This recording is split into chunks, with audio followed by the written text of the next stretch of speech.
Tigers baseball on Fox Sports Detroit is presented by Bell Tire.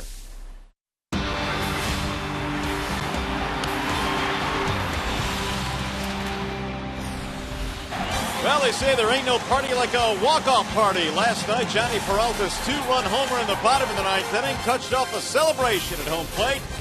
Tigers beat the Red Sox in Game 1. Peralta and his .329 batting average back in there tonight, Game 2 in this series. Hi again, everyone. Welcome to Tigers Baseball. Mario and Pemba, glad to have you with us here tonight. The big news surrounding the Tigers here before the ball game today, Jose Valverde was designated for assignment. The announcement coming from Dave Dabrowski, the general manager, would bring in my partner, Ron Allen. And Rod, based on results recently for Valverde, this is really not much of a surprise. No, not really. This is the big leagues. And if you're Jose Valverde, one of the things you needed to do is you needed to close out games efficiently, and he did not do that. There's nothing more demoralizing to a team that's built to win a championship, to not get those last three outs and to lose games that way. All right, now here is something else that does not come as a surprise. Johnny Peralta's been swinging the bat. He had the game winner in the ball game last night. This guy is on a tear now here in 2013. You know, his approach this year has been so consistent. It wasn't that way last year, but one of the things I've noticed about Peralta, he's gotten quite a few hits to left field. He's gone up the middle when he needed to do that. But more impressive for me is the fact that he's gotten a lot of hits the opposite way. He's hit home runs the opposite way, and because of that, the batting average is way up. And it looks like Johnny Peralta is going to make his second All-Star team because of what he's done on both sides of the ball this year. All right, after a short break, we'll send you back to the Call Sam Studios and join Matt Shepard. Coming up in this one tonight, Doug Fister will try and slow down the Sox. Doug's been dealing Mr. Fister and the Tigers in Game 2 against Boston next.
Takes the mound here this evening. Tigers getting set to take on the Boston Red Sox. Game 2 in the series. Starting lineup for the BOS Sox presented by the Metro Detroit Chevy dealers. Ellsbury, Victorino, and Pedroia at the top tonight for Boston. Ortiz, Napoli, Nava in the middle.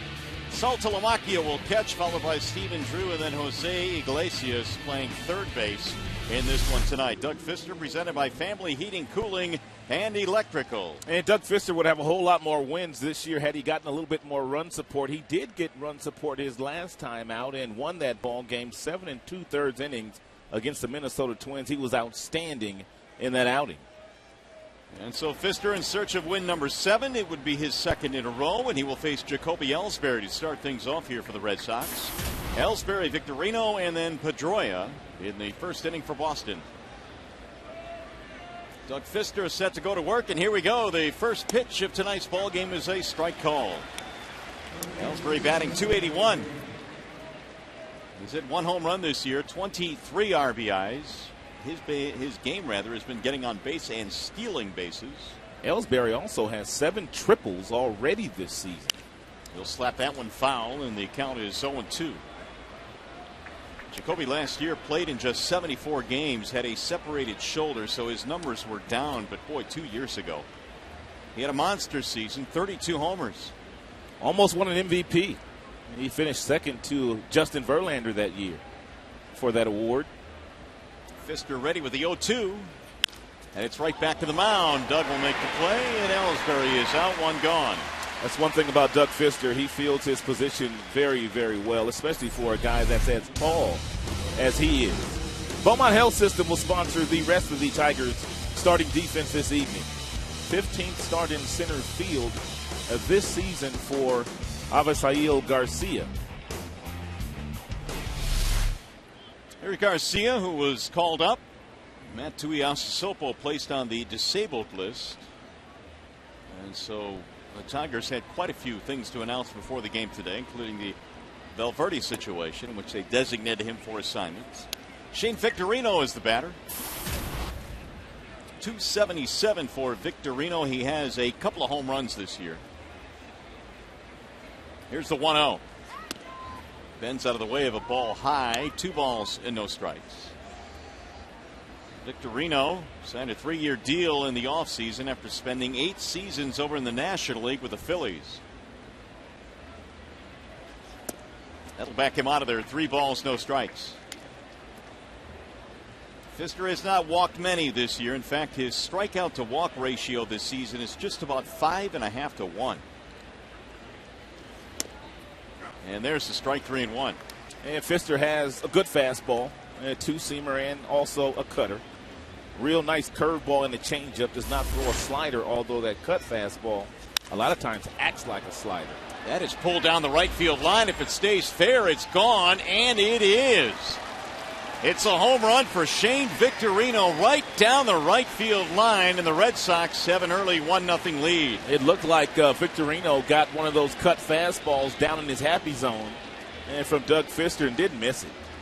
And watch Victorino simply just drop the bat head right in the strike zone, and this ball just got out of here in a hurry. Only the 3rd home run of the season for Victorino. The Red Sox out to a 1-0 lead. Dustin Pedroia takes a strike. Victorino has his 12th, his 12th RBI as well, and make it a 1-0 lead for the Red Sox. Pedroia batting .308. He takes a ball outside, 1-1 the count. Last night, Pedroia was 0 for 4, and right now 0 for his last 9.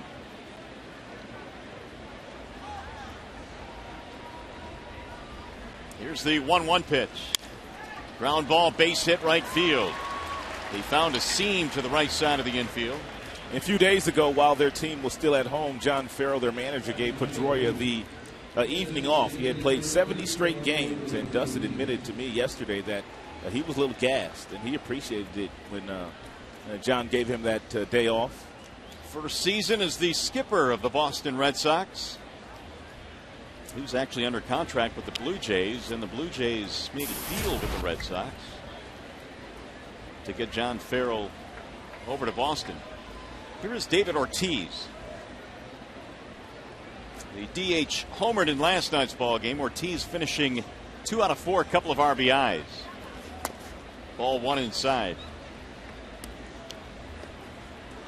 Big Poppy now with a total of 15 home runs and a very solid .310 batting average. And Tigers defending David Ortiz straight up. And he's one of those guys that hits the ball all around the ballpark, therefore really likes hitting in this yard. Very spacious for David Ortiz. 54 RBIs this year.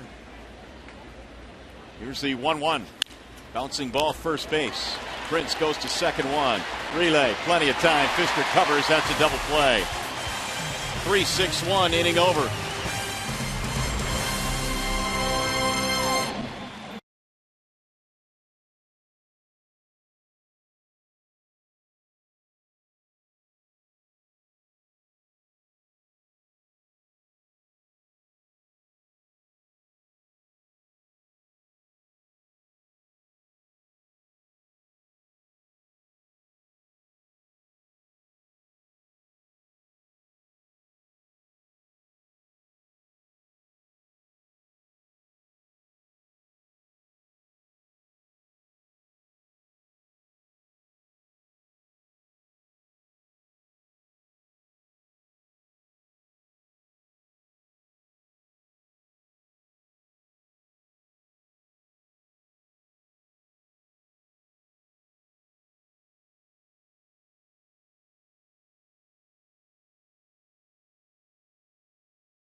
Tigers have Austin Jackson out of the lineup tonight, so Infante will be batting leadoff. The Tigers lineup brought to you by the Southeast Michigan Ford dealers. Infante, followed by Hunter and Cabrera. Fielder is batting cleanup, then Victor Martinez.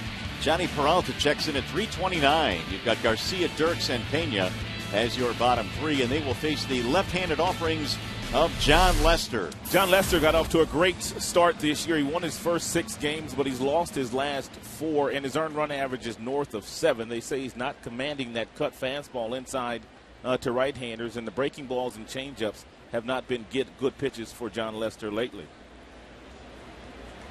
So the lefty, who was born in Tacoma, Washington, ready to go to work now. Tigers down by a run.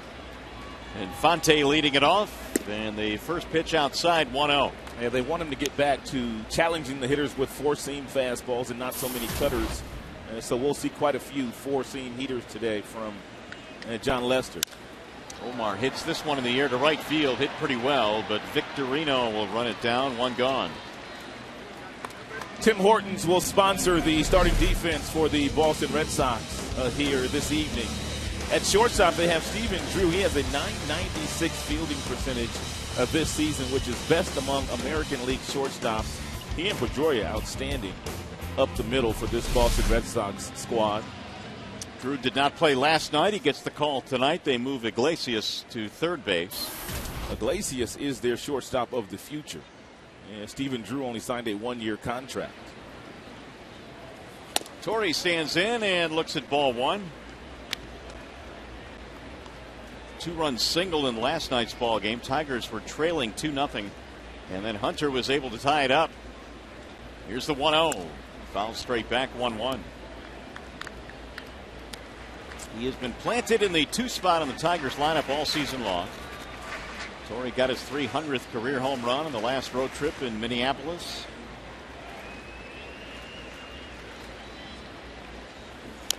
There are a few guys that have really good numbers against John Lester, including Torrey Hunter. He got himself a fastball up in last night's game from John Lackey, who deserved to win the game, and just simply muscled it over the head of Dustin Pedroia to drive in 2 runs. Ball high, 2 balls, 2 strikes. 500 against Lester. 4-game hitting streak now for Torrey. Here's the 2-2. Pulled down the left field line. Fair ball. It hits off the wall. Hunter is on his way to second, and he's going to take the turn and hold up. It is a 1-out, 2-base hit for Torrey.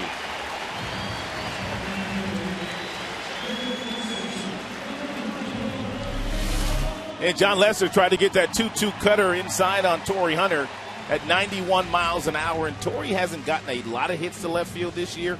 He's gone to right field often, but when he clears those hips out of the way and he's looking for that ball inside, he can turn on it with the best of them. So very quickly, the Tigers put the tying run in scoring position. Hunter now 9 for 17 against Lester. I was talking to John Farrell down in his office before the game today, and he was talking about Torrey Hunter. He says, you guys have got some great players over there. He said, but Torrey Hunter is a difference maker for you. He said he's always smiling. He's always in a good mood. And he says you see that even though you're the opposing team. Hasn't taken long for the Tigers and their fans to realize that. Torrey's been around 300 most of the year. Here's the 0-1. It slides low. 1 ball, 1 strike on Cabrera. Last couple of years in this situation, he has been the best hitter on the planet.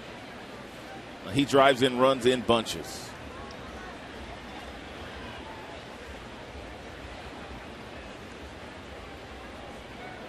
Cabrera's 71 RBI, 6-game hitting streak going right now.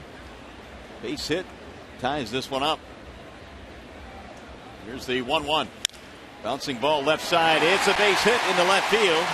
Hunter's going to have to be held up at third base. He had to wait to see that ball get through. So Cabrera with a single to put runners at first and third. Iglesias over at third base, you have to wait on him because he's a shortstop playing third base, and he's got some quick feet. But Miguel able to get one past him. And one of the things Miguel has done lately against Lester, which is not easy to do, he has beaten up on him. He had a lot of success against him. The one time they saw him last year in Boston. And Miguel is not bashful at going from foul line to foul line. You know that. Double down in the right field corner. Golden opportunity now for the Tigers as Fielder stands in. Runners at first and third. Only 1 out. Left-handed pitchers this year have been no problem for Prince Fielder. .359 batting average against left-handers. Ball 1 to Prince. Fastball that time from Lester. Gave you the numbers on Lester over his last 7 starts. Over his last 6 starts, really. The ERA over 7. He's 0-4. This after a red-hot start. And the Tigers trying to continue that trend here tonight. Here's the 1-0. Swing and a miss.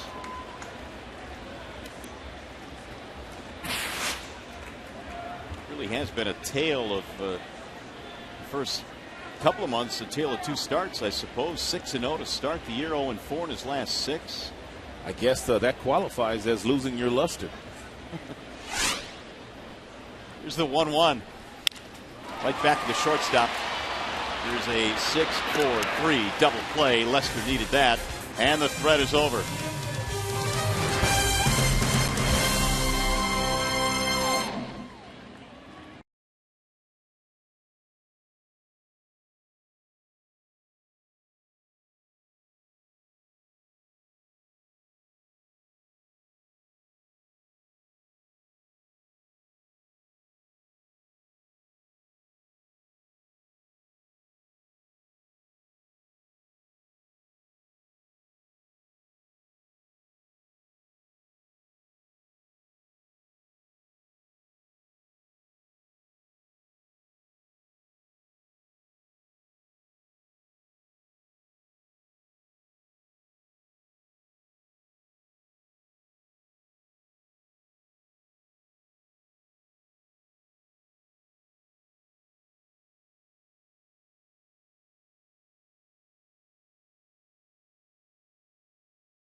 No home run in the first inning, and now Doug Fister goes back to work here in the second. Mike Napoli will lead things off.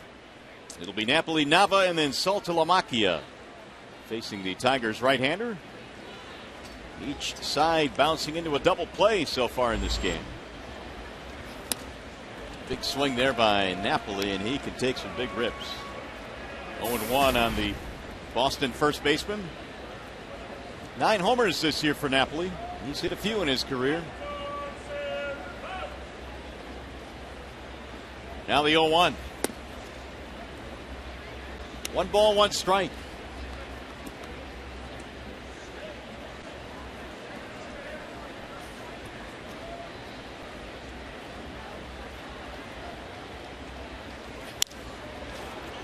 Back up the middle into center. That'll drop in, a base hit.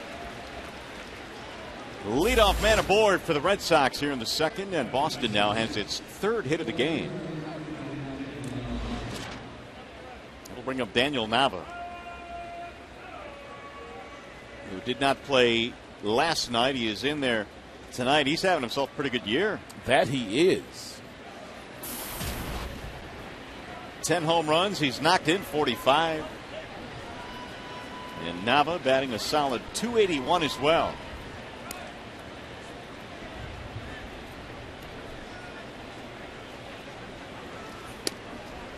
There's a strike called. 0-1 on Nava. I mentioned he has 10 home runs. 5 of those have put the Red Sox ahead, so he's hit some clutch ones this year for Boston.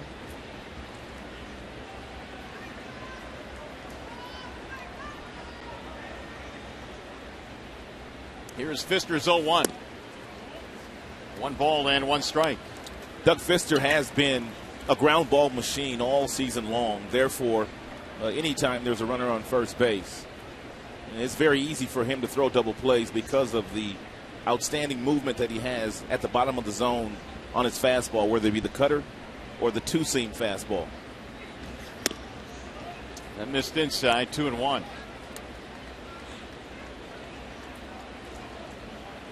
There's the ground ball to fly ball ratio this season for Doug Fister. A little over 2-1. That is good for 2nd in the American League behind Alex Cobb. Ground ball here might get him a double play. Instead, it's fouled back out of play. 2 balls, 2 strikes. Fister here at Comerica Park has typically over his career been very, very good. His ERA is .297 in this ballpark. Saltalamacchia waiting on deck.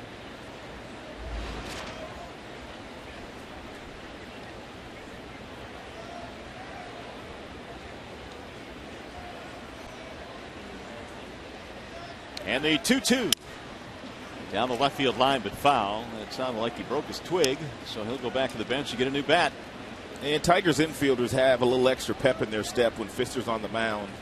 One, he works very quickly. And so you have to get set, you have to be ready. And you know the fact that he throws lots of ground balls, so you want to put yourself in the best athletic position to move laterally to make sure you make all the plays you can.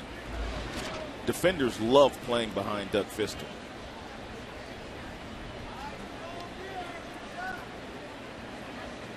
Two balls, 2 strikes.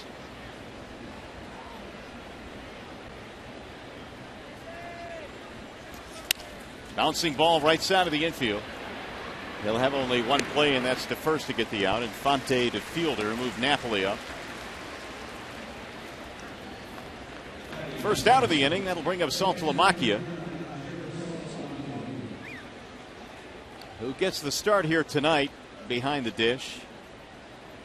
Saltalamacchia caught all 18 innings of their doubleheader on Tuesday night. Did he really? He started game 1 and game 2 and caught every single inning. Good for him. You don't really see that all that often, if ever. Yeah. And so he got the night off last night, and he's back in there here this evening. Saltalamacchia also caught a 14-inning game earlier this year. He's earning his pay this year. There is no doubt about that. He's hitting .263, 8 home runs. Here's the 1-0. Right at home plate, 1 ball, 1 strike. From one armpit to the other. Across the back. Saltalamacchia. Quick, spell it without looking. Quick, go. No shots. I don't believe Although that's not very difficult. His name's not that difficult. The CC is the only area that could trip you up. The double C's. Ball high, 2-1.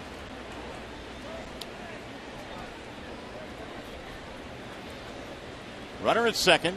He and Al Albuquerque have 2 of the longest names in baseball. Yeah. And, Al is back with the Tigers.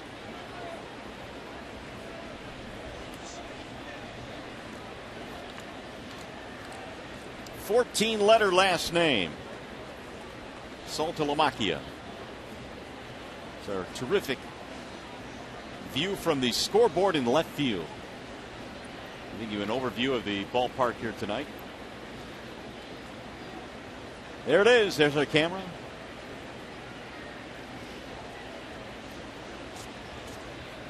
Question is, who went up there to set that camera up? I'm not sure. I wouldn't do it. I wouldn't do that. And it wasn't me. Unless there was like an elevator that brought you up there. Ground ball to first. Wicket hop for Prince. Stayed with it though, and Saltalamacchia is out of there. Move the runner up to third.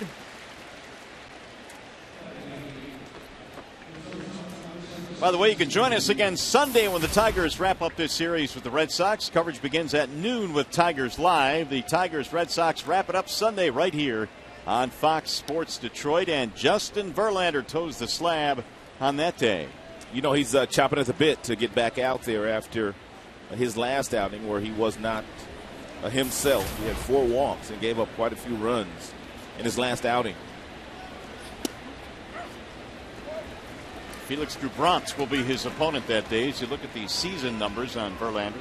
It's amazing how Justin Verlander set the bar so high for himself. 8 wins with a 3.72 ERA, and people say he's having an off year. Well, the MVP and the Cy Young 2 years ago really did set that bar high. Almost won the Cy Young again last year. He popped that one up. Shallow left field. Andy Dirks coming over. Drew is out, so are the Red Sox. We'll go to the bottom of the second.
On Fox Sports Detroit is brought to you by Comerica Bank, a part of Detroit and the community since 1849.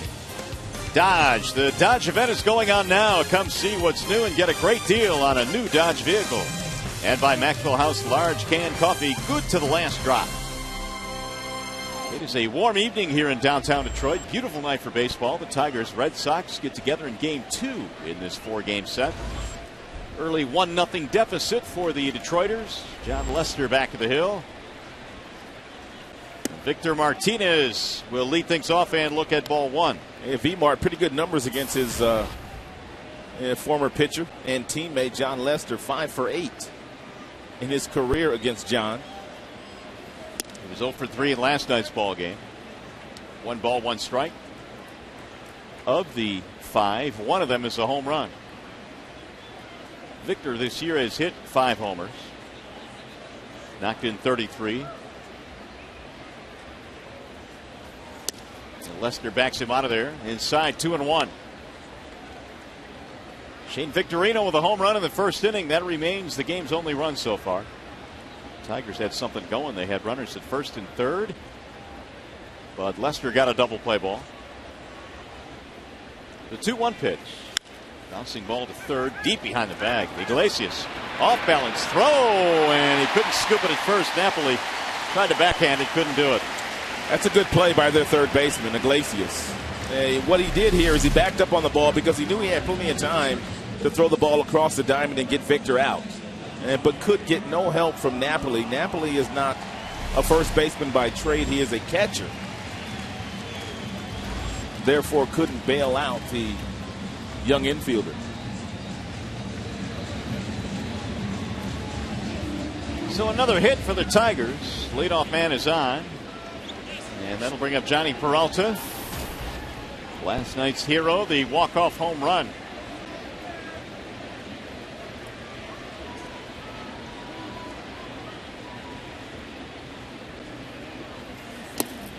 Ball 1. Tigers not the only squad having issues with their closer. Andrew Bailey, and not closing out games efficiently for his club.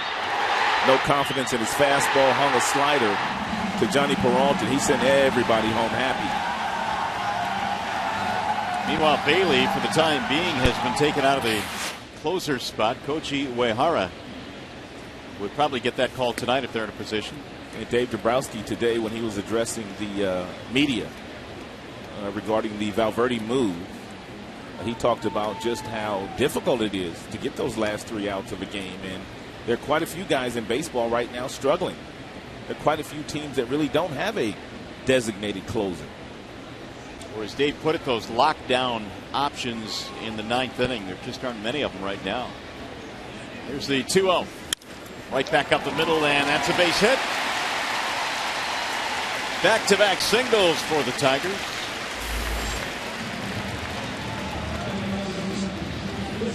And we talked about Johnny Peralta at the top of the show, and one thing he's done very well this year, he has used the entire field. When you go inside, he will drive the ball to left field. When you throw the ball down the middle, he will go right back up the box. And he's also used right field this year quite a bit. 23% of his hits this season have gone to right field.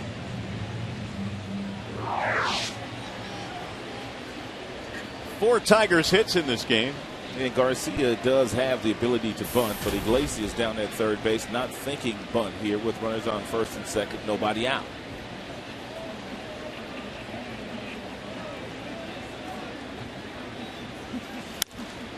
Drive one foul, back out of play. Garcia getting the start in center field here tonight. Austin Jackson, that left hamstring that kept him on the disabled list for 30 days. A little bit tender, a little bit sore. And so Jim elected to give Austin a blow here tonight. Therefore, Infante leading off and Garcia playing center this evening. Here's the 0-1. 1 ball and 1 strike on Abisail Garcia. And here are the moves the Tigers made today. They called up Albuquerque. They also called up Garcia.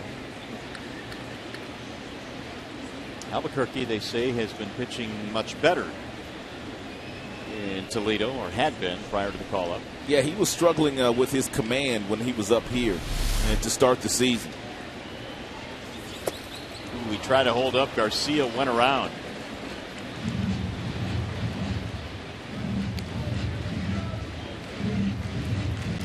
what Albuquerque does give you is a guy that has that wipeout pitch late in games, which can get you really big strikeouts. And in his heyday a couple of years ago, he was as good as it got. Managers love guys that can miss some bats late in games, whether it be the 7th inning or the 8th inning. And he can strike out some people with that slider. 1-2 on Garcia. Dirks will be next. Tigers have 2 men on, nobody out.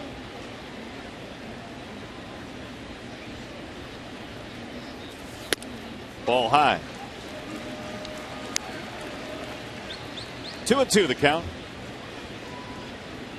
Well, Lester was able to work himself out of a jam in the first inning. First and third, 1 out. He got the fielder double play ball. An infield hit here and a single by Peralta with nobody out in the second.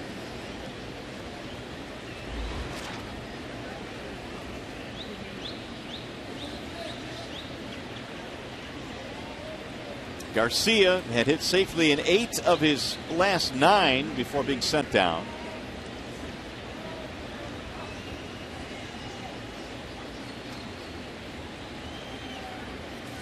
Swing and a miss, and Lester is able to dust him with a 92-mile-an-hour fastball. 1 gone. Just a reminder, as you enjoy a cold one, to look forward to Miller Time later in tonight's game, brought to you by Miller Lite. How's it going? They seem to be in the best moods right there in that section. I wonder why. Every single night. I mean, they're just smiling. They love that section right there. It's a mystery to me. Cheesing, as you like. Yes, indeed. Here's Andy Dirks. From ear to ear. Dirks batting .240, was 1 for 2 with a walk in last night's game. Tigers do not want to let Lester off the hook again here in the second. And he fouls it straight back 0-1. 195 over his last 20 ball games. Dirks went on a stretch where he was finding his stride, and really, after a slow start because of the bad knee, was swinging the bat well, but trying to get it back going again, batting .240. Hitting coaches have some of the toughest jobs of any of the coaches. And because you always have somebody that you're trying to fix, whether it be a Dirks, whether it be an Avila, when he was healthy, Victor Martinez. Guys are taking batting practice every single day trying to figure out exactly why they're not having the kind of seasons they've had in the past.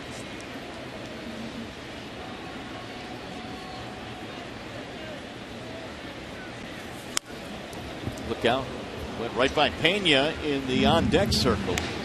Left-handers have better numbers this season against Lester than right-handers do. Left-handers are hitting .292 against Lester. Right-handers only .241. And the reason for that is he's got that real good cut fastball that he runs in on the right-hander's hands. Therefore, a low batting average versus righties.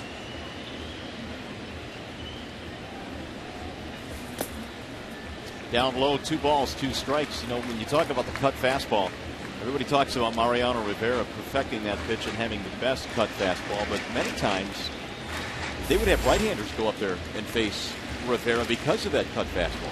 Absolutely, because against Rivera, being right-handed, when you do send a right-hander up there, that ball kind of cuts into their barrel. And likewise for Lester, being left-handed pitcher, when he throws that cutter, it's right out there where the left-handed batters can get to it. But it crowds the right-handers.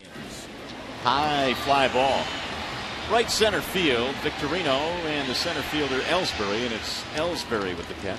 The issue that Lester has had this year is getting that third out in any inning. For whatever reason, he's able to get 2 outs. But when it gets to that third out, teams have kind of had their way against Lester this year. And we know, and we've well documented, the Tigers are a really good team at driving in runs with 2 outs. Having said all that, Brian Pena is going to get a base hit right here.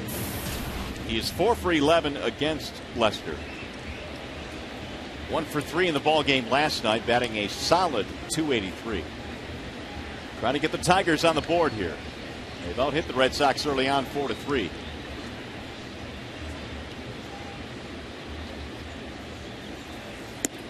And that's in there for a strike, 0-1. Good pitch. Real good pitch. A little slow curveball there for strike 1 at 74 miles an hour by Lester.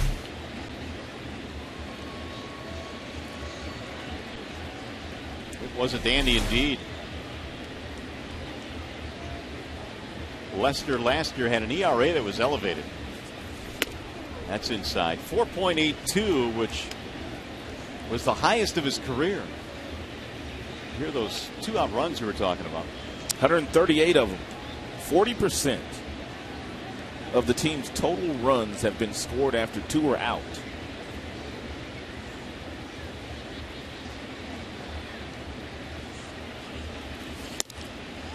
Missed the outside corner. 2-1 on Pena.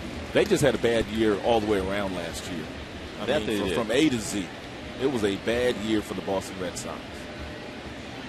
But it has been much improved this year. First place in the American League East. Red Sox coming in at 44-31. Outside again, and now he's gone 3-1 on Pena, with Omar Infante waiting on deck.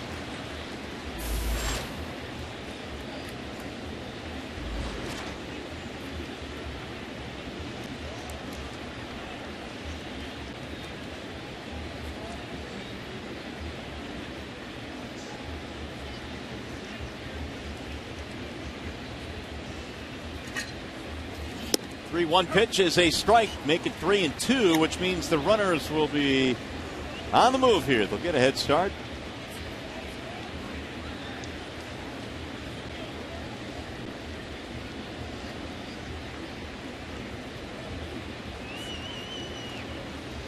Red Sox last year finishing 69-93.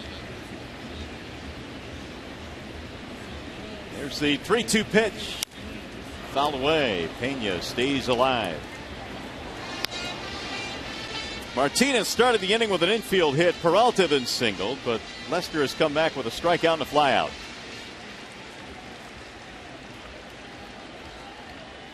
"29 years of age, John Lester, born in Tacoma, Washington.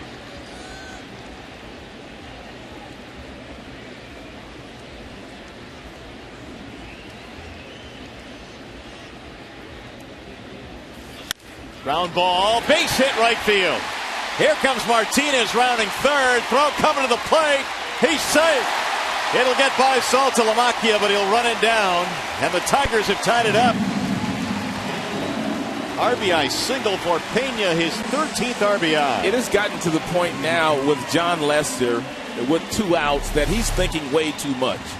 And because he's given up so many runs this year after he's been able to get 2 outs. But that's a fastball that is up. It looked like it may have been a couple of inches off home plate. And once that ball got through, Victor able to score, and it was pretty close.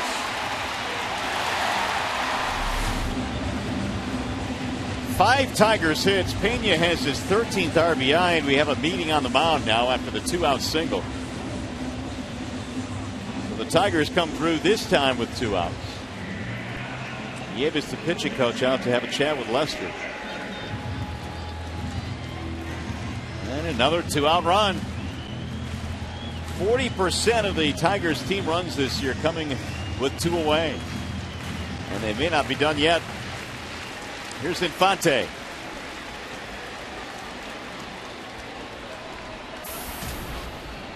Omar flied to right field his first time.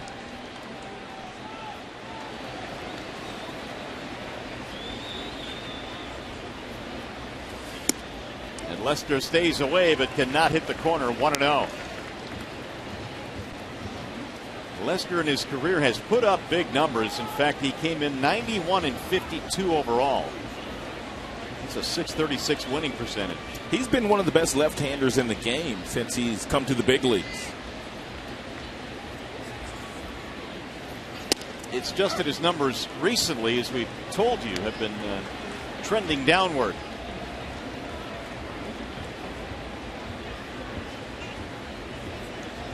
More strikeouts than any other Red Sox lefty in their club history, over 1,100 strikeouts. Here's the 1-1. Bouncing ball back up the middle. Pedroia on the backhand. He'll race to the bag, and that is that for Detroit. They tie it up on the hit by Pena. The Tigers baseball tonight presented by Bell Tire.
Arby's. Try Arby's new Market Fresh Turkey Bacon Florentine Sandwich. Arby's, slicing up freshness.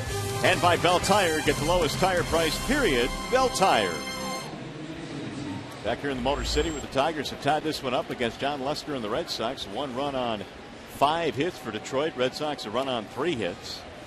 Ryan Pena with an RBI single coming through with 2 outs, tying this one up.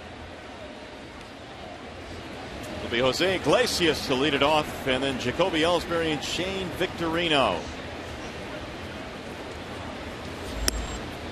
First one is in there for a strikeout, Iglesias. Last night, 1 out of 3, which started a new hitting streak for Jose. Had an 18-gamer broken 2 nights ago. Here's the 0-1. Bouncing ball foul. No balls, 2 strikes. Triple and a walk last night for Iglesias.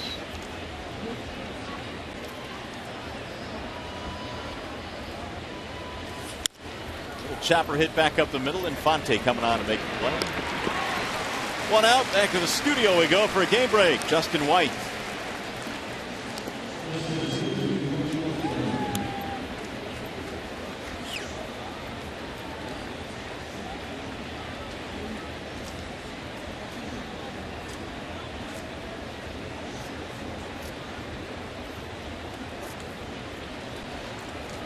All right, Justin, thanks. Here the Tigers able to tie it up at 1 with a run in the bottom of the second after Victorino hit a home run in the first.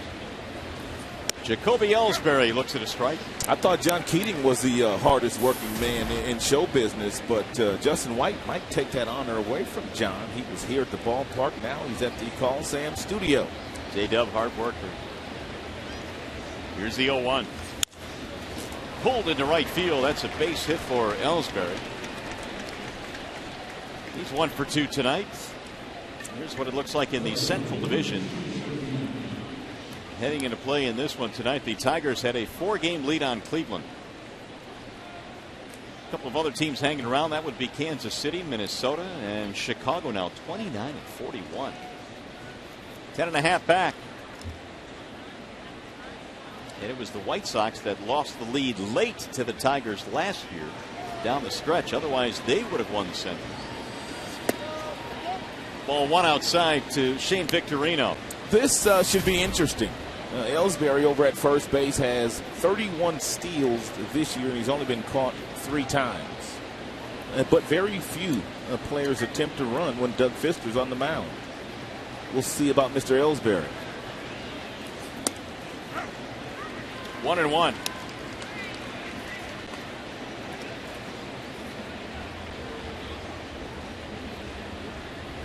He is tops in the American League, Jacoby Ellsbury.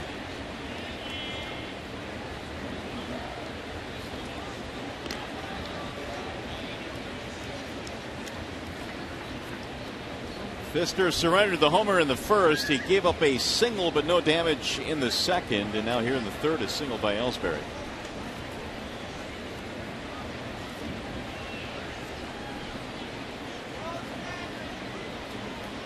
Victorino's home run was his 3rd of the season.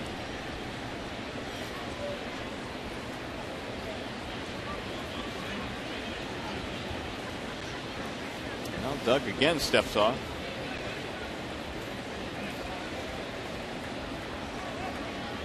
It's uncharacteristic for Doug because even with men on base, he still works at a fairly good pace, but Ellsbury is on a different level in terms of running. There's a chopper hit to the right side over the head of fielder into right field. Ellsbury will go to third as Torrey Hunter quickly gets it back in, and the Red Sox are at first and third now. Only 1 out.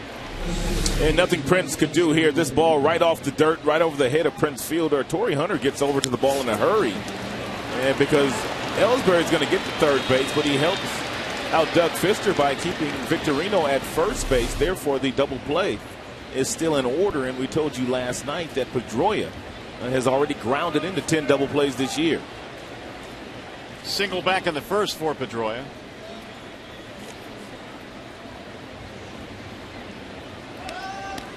Hit totals even at 5 now for both teams.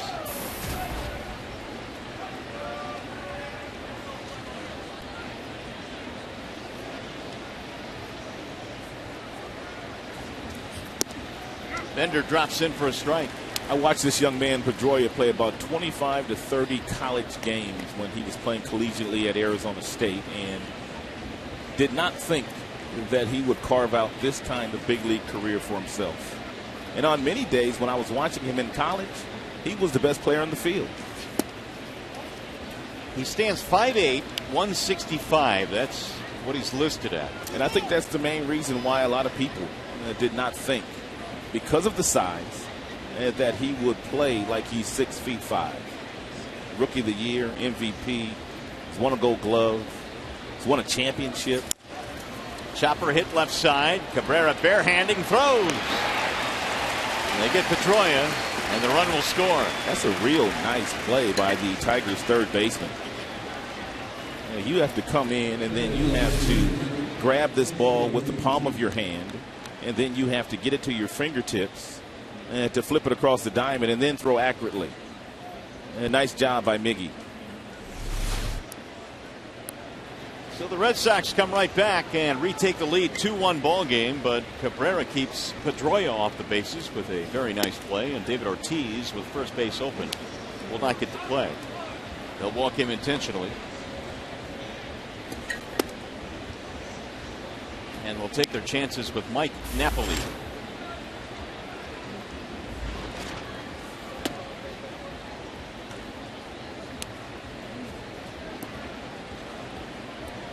John Farrell has his team in first place in the East.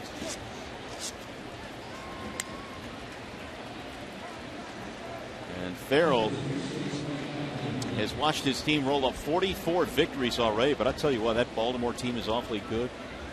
Yankees have been able to hang around. Toronto has been playing better.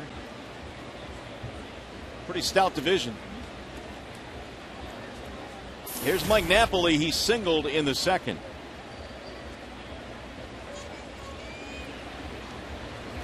.262 batting average.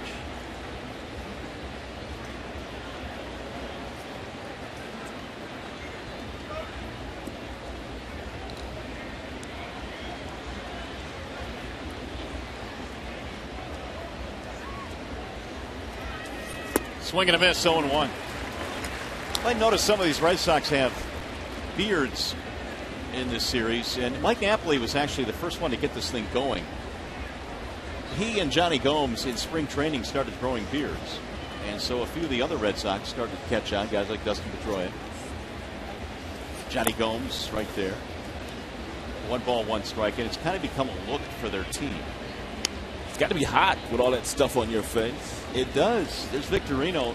The one guy that has not been able to grow a beard is Jose Iglesias. He said I'm too young.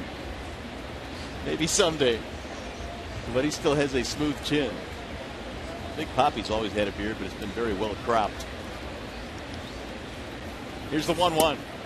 You raise a good point, though. As we get into the summer where it gets a whole lot hotter, we might see those beards disappear. And leave it to Gomes and also Napoli to start the beard thing. Gomes played on that Oakland Athletics team last year, and those guys had hair everywhere. Coco Chris, Josh Reddick, their outfielder. Here's the clean-shaven Iglesias. The 2-1 to the second baseman Infante, and that should do it. It does. A run in for the Red Sox. We go to the bottom of the third.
The Boston Red Sox got on the board first. It was the flying Hawaiian Shane Victorino with a solo shot. Second batter of the game off of Doug Fister. The Tigers countered. Brian Pena with 2 outs, singling in the right field. Plating Victor Martinez. And then in the third inning, runners on first and third. Dustin Pedroia grounds out to Miggy, and Ellsbury comes home to score. So the Red Sox have a 2-1 lead as a result. Another packed house here at the ballpark tonight. Tigers batting here in the bottom of the third. Torrey Hunter leads it off. Then Cabrera, then fielder 2-3-4 facing lefty John Lester.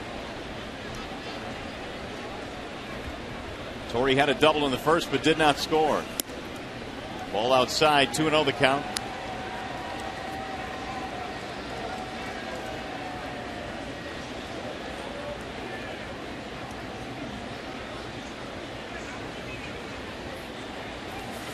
(2-0) is fouled back out of play. 2-1 on Torrey.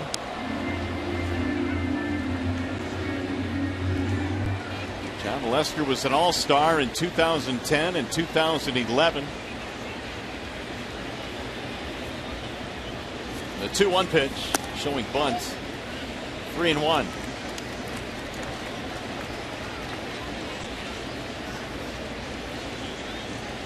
Red Sox got a run in the first. Tigers tied it up in the second. Boston goes ahead in the third. 3-1 pitch. Popped him up. That means straight up. Pedroia, the second baseman, wobbling. He'll make the play. 1 gone. 8 tomorrow night. The Tigers battle these Red Sox at 7:15. It's country night here at Comerica Park. Prior to the game, you can enjoy live country music, line dancing, and a whole lot more. Bring your cowboy boots tomorrow, 866-66-TIGER, or visit tigers.com. I dare them have country night with us not being here. It's a shame, isn't it? It's an absolute shame. You're a big country music guy, no? Had the boots all shined up. You did not. You have any cowboy boots? I have a pair at home. I don't wear them anymore, and I've had them for a long, long time. Why don't you wear them? Well, I mean, just kind of not my style anymore. Yeah. 1-1 on Cabrera. Bought a pair of elephant boots way back in the day. Really? They last a long time. Lester ready with the 1-1. You got a pair? Never had, probably never will. And if you've seen me, you know that cowboy boots and me just wouldn't fit. I can see you in some cowboy boots and some skinny jeans. Oh, my goodness. That's a visual we now can't erase, unfortunately. There's a wave and a miss. 2 balls, 2 strikes. Lester gave up a single to Cabrera back in the first. Then he got Prince to knock into a double play.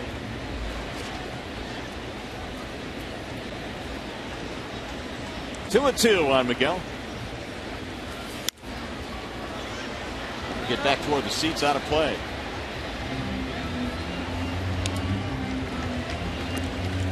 Here's the breakdown on Lester. 27 pitch second inning. His command's not great.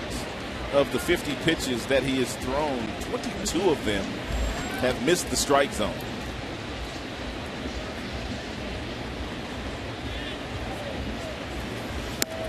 High and away, 3-2. Missed again. He's gone full on Cabrera. Miggy now just 96 hits shy of 2,000 for his career. Here's the 3-2. Lost him, ball 4.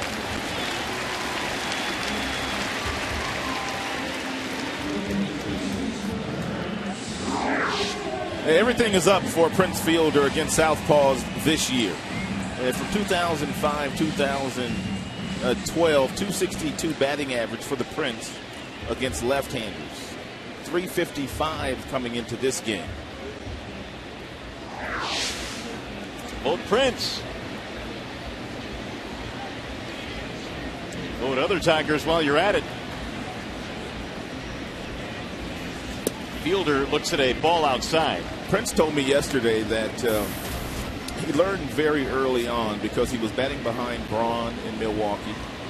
that he was going to have to get a whole lot better against left-handed pitching because all big moments, late in games, the opposing managers always bring in left-handers to face him. And so he said he really had it to start working hard, taking batting practice off left-handed pitchers, working on the tee, keeping that front shoulder locked and loaded, to have the kind of success that he's had against lefties. He's worked really hard at it. You know, that one term you used concerning his front shoulder, it seems to be what all lefties say that have had decent success against left-handed pitching is keeping that front shoulder in. Here's the 2-0. That's in there, 2-1. He's not afraid to get hit. He stands right on top of the plate. And he's got lightning quick hands for a big fella. Prince has the tying run on right now in a 2-1 ball game. We're in the bottom of the third inning.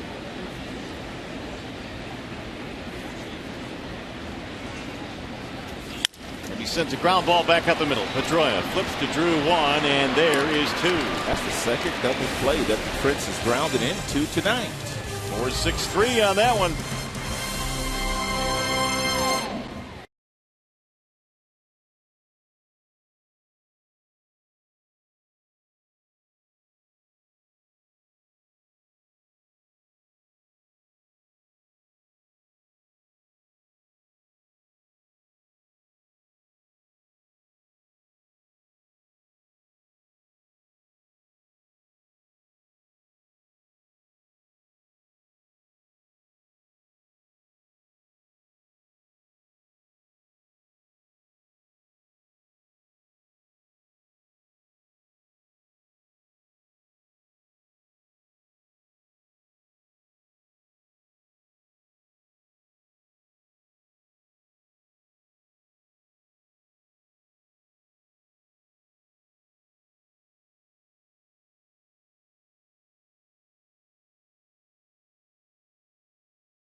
Tonight, who holds the Tigers record for most walk-off home runs?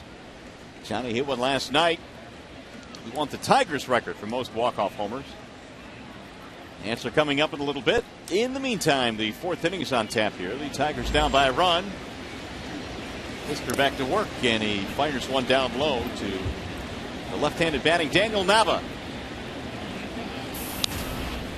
Nava, Saltalamacchia, then Stephen Drew. Nava batting .280, bounced out his first time up.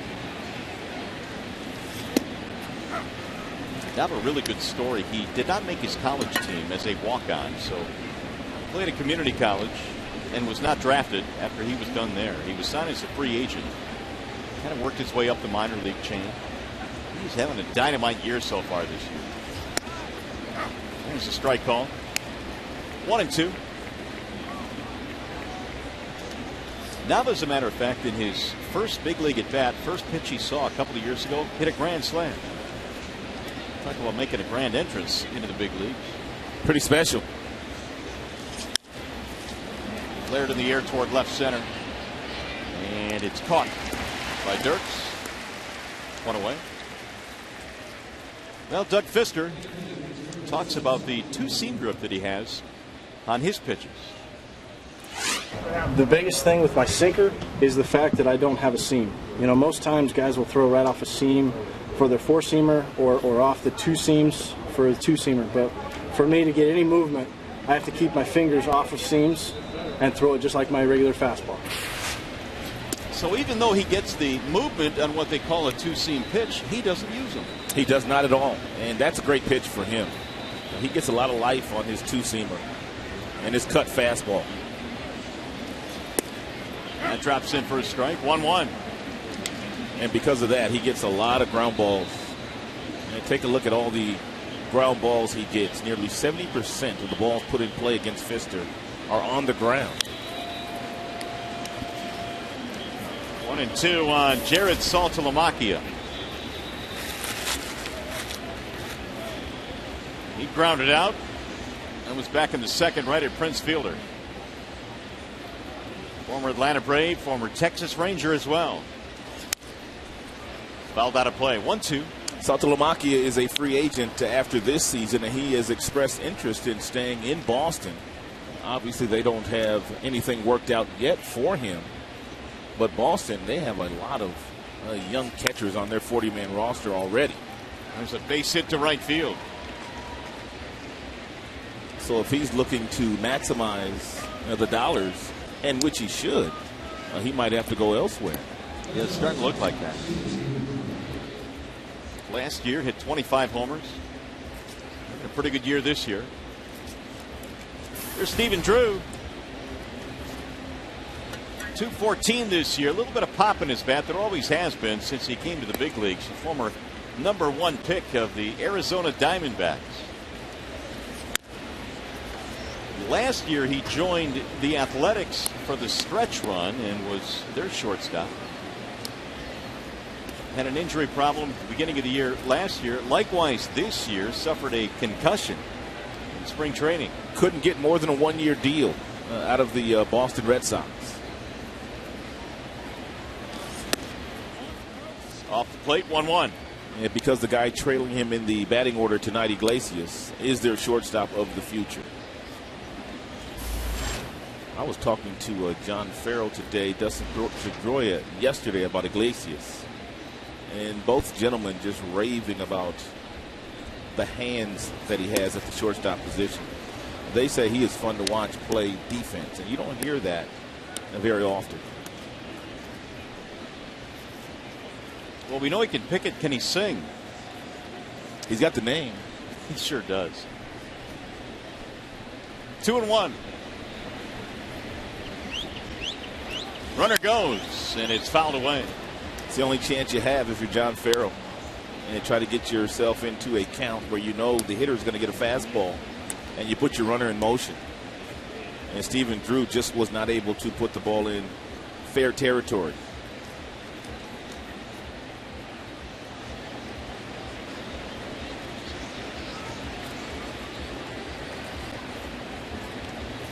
This time Pfister will bluff him back. Red Sox lead 2-1. They've out-hit the Tigers by 1 as well, 6-5. Now Drew steps out. He is the younger brother of J.D. Drew, who played 14 seasons in the majors. Skies this one in the air to shallow right. Torrey Hunter coming on, going to drop, base hit. Hunter tried to bluff the runner to second base, but Saltalamacchia got in there easily. Back-to-back hits for the Red Sox. That's 7 hits already for them. This ball was hit right off the end of the bat, it appeared. And Torrey Hunter, once he got there, he knew he was going to make the play, but he was trying to pretend to Saltalamacchia, who was the base runner leaving first, that he could catch it, or he was camped underneath it. Here's Iglesias. Hit a ground ball his first time up, and Pfister backs him out of there 1-0.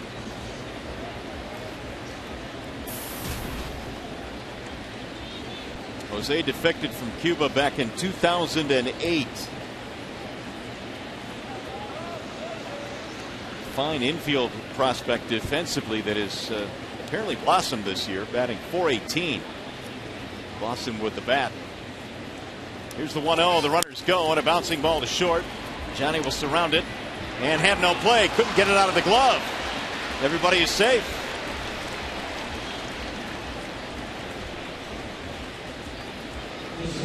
That'll load the bases. And John Farrell managing very, very aggressively here against Doug Fister, knowing that they can't steal a base, so he's put on a couple of hit and runs. And that is now the 14th infield single this year for Jose Iglesias. 14th. We're still in June, and he's got 14 already. So Jeff Jones comes out now to have a chat with Fister. They are loaded up with only one out. Well, Saturday baseball night in America returns as David Ortiz and the Red Sox battle Miguel Cabrera and the Tigers. Baseball night in America begins Saturday at 7 p.m. Eastern on Fox.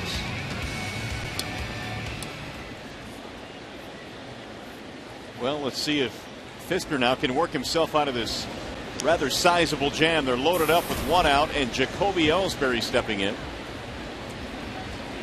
He singled and scored back in the third, which right now is the go-ahead run.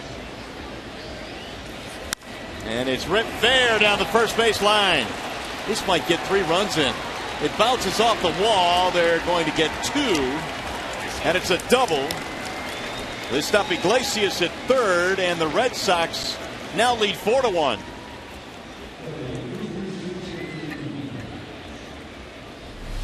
Jacoby Ellsbury must have been looking for a breaking ball on the very first pitch from Doug Fister, because he wasn't fooled one bit. And that ball rifled right past Prince Fielder down that right field line for a double for the speedy leadoff hitter.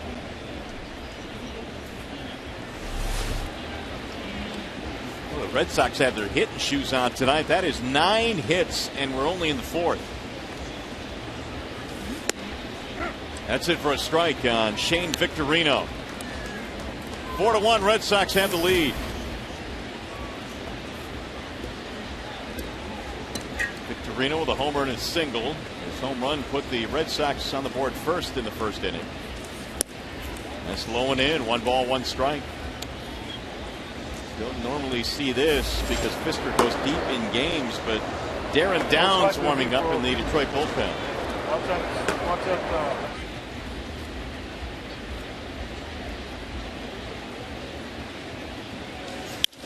Pulled on the ground is second. Off the glove into right field of Infante. That'll get 2 more runs in. And the Red Sox have broken it open here. It's now 6-1. I mean, it's not like they're really hitting the ball that hard against Doug Fister, but they're finding holes everywhere. I mean, they've had balls that have bounced over Prince's head. That breaking ball that was hit by Ellsbury down the line, not hit that hard.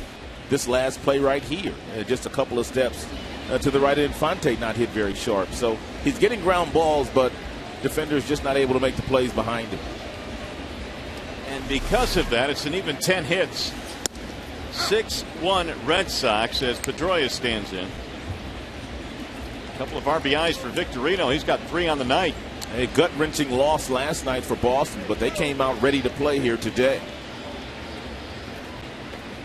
6 runs, 10 hits.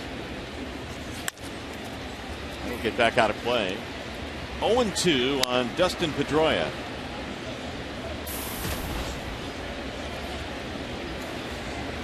Picked up an RBI with a ground out in the third. There's a base hit as well, which snapped an 0 for 9. That came back in the first inning. Ball high. 1-2 the count. He's a lot like Tony Gwynn. If Tony Gwynn was ever playing against your team, whether it was in San Diego or in your home ballpark, Tony Gwynn, one of those guys that's sitting on the bench 4 hours before the game starts, watching the other team. Remember that? I do remember that now that you mention it. I mean, Tony Gwynn would be out there, 4 hours literally before every game, just sitting on the bench, talking to whoever. Dustin Pedroia is the same way. That is not an exaggeration either. Ground ball left side. How about that? It found another hole. They are just pecking away at Doug Fister now. First and second. That's the second hit for Pedroia. Jeff Jones in contact with the bullpen. That's the 6th hit that they have in this inning. Single, single, single. Double, single, single. And here comes the skipper. It's going to be it for Doug Fister. So Doug will not last through 4 innings after having pitched at least 7 in his previous 5 games. Wallside Windows pitching chain.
On David Ortiz, get the Bernstein advantage. We go to bat for you. The most home runs by an opponent at Comerica Park have been hit by Ortiz, Konerko, and Thome, each with 17. That's kind of surprising that David Ortiz has that many because he plays in the East.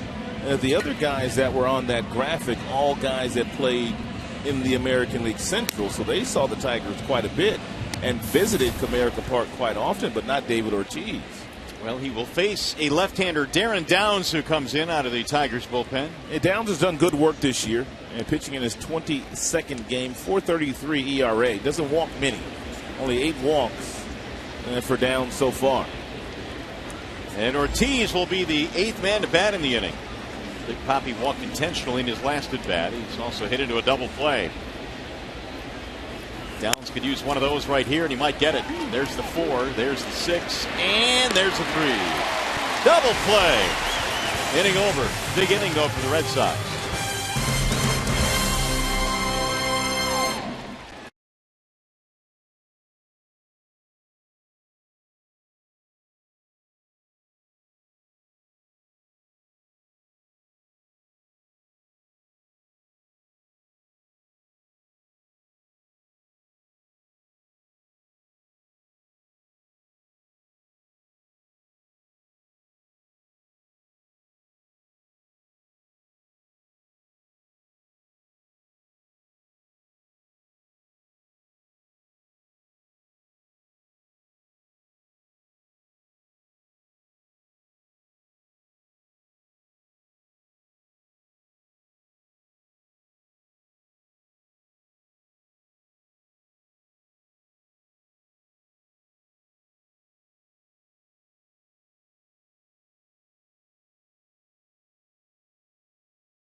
Shower for Tiger starter Doug Fister.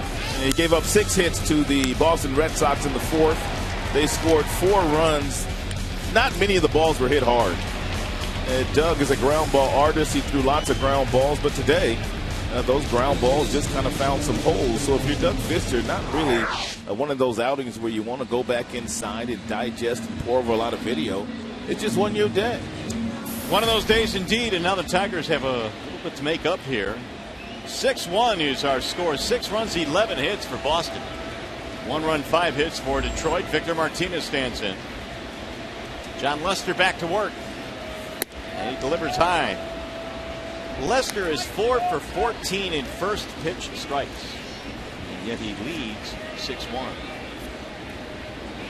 Martinez, Peralta, Garcia. Here's the 1-0. Pulled to left field but foul.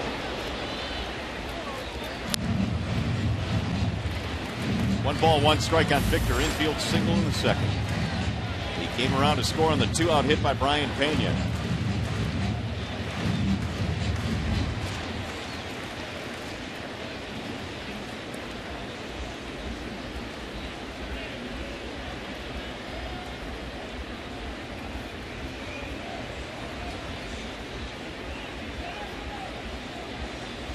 Here's Lester's 1-1 to third base. Right there is Iglesias. 1 gone. We'll bring up Peralta. Here is the AT&T trivia question. Johnny hit the walk-off last night. We wanted to know who holds the Tigers record for most walk-off homers. And it's Lou Whitaker. He had 8. And Miguel Cabrera has 5. I didn't have Whitaker. Did you have Whitaker? I did not. No. Sweet Lou hit a bunch of them. Here's Peralta. Ball 1. Take a look at Iglesias here right before the pitch to Victor Martinez. He was told by his shortstop, Drew, that it was going to be a breaking ball inside, and the tendency for Victor Martinez in that situation is to pull the ball, and he hit it right at him. It's popped up. Right side of the infield. Pedroia had a play to pull, but it's going to be Napoli. Pedroia came racing in. 2 gone. And that's all part of the communication that goes on between the middle infielders. And even sometimes the third basemen get alerted by the shortstop as to what pitches are coming so they can adjust themselves as well. That was a great shot because you saw him adjust by 3 or 4 steps. As the ball was in the air. As it was being delivered. And it worked out beautifully. Here's Garcia. He takes ball 1. Strikeout victim back in the second was Garcia.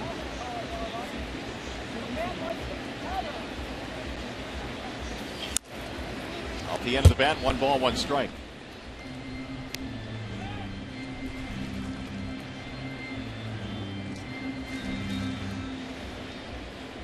Lester gave up a run in the second. A walk, no damage in the third, and now 2 outs here in the fourth. Foul tip into the glove, 1-2.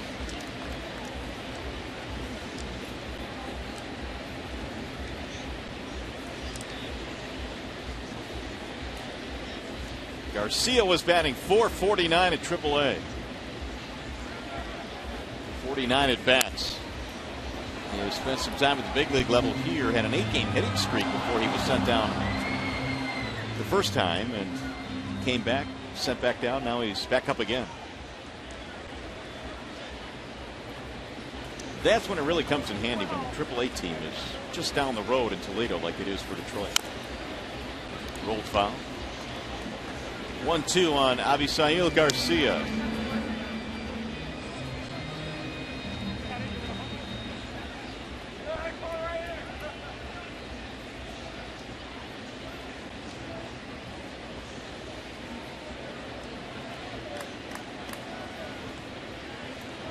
And the 1-2 is hit on the ground at first and scooped nicely by Napoli. He'll feed the pitcher covering for the out.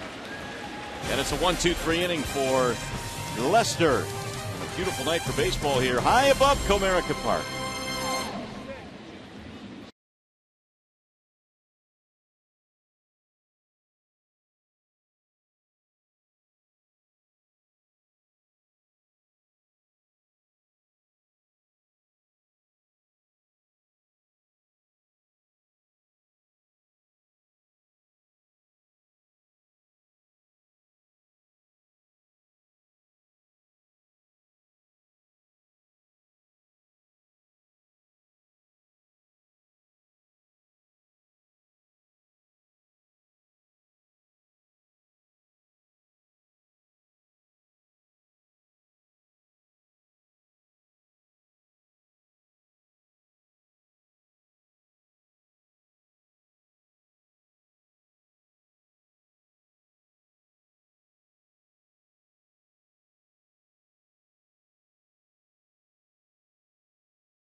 The new Detroit Tigers M&M McFlurry only at McDonald's using your cell phone. Text Tigers, then a space, and then the player's uniform number to 37338, or you can vote online at foxsportsdetroit.com.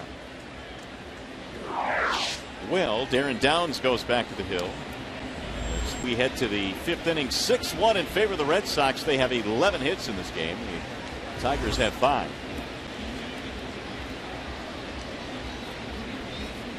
It'll be Napoli to lead it off, and then Nava and Saltalamacchia against the lefty. First pitch is rolled right out of the reach of Johnny Peralta. It is a leadoff single. Mentioned earlier today that Jose Valverde has been designated for assignment. Dave Dombrowski talks about that move the Tigers made. Well, when we discussed the situation, we all know he's been struggling at this time, and we thought, how do we get him back to try to be effective at the big league level like he was when he first joined us? Very difficult to do at the big league level right here when you're in a position where you've got one inning that you're going to be pitching at a time. You're not going to pitch him in the 9th inning. You're in a position where doing them and getting them straightened out in the 7th inning and then getting the work he needs in the bullpen. So it's a very hard thing to do. So we figured that this was the time to do it. And Daniel Nava takes a strike on the outer edge. And the other thing Dave would go on to say, Ron, is the fact that if he does clear waivers, the Tigers would be interested in having him stay in the organization at AAA.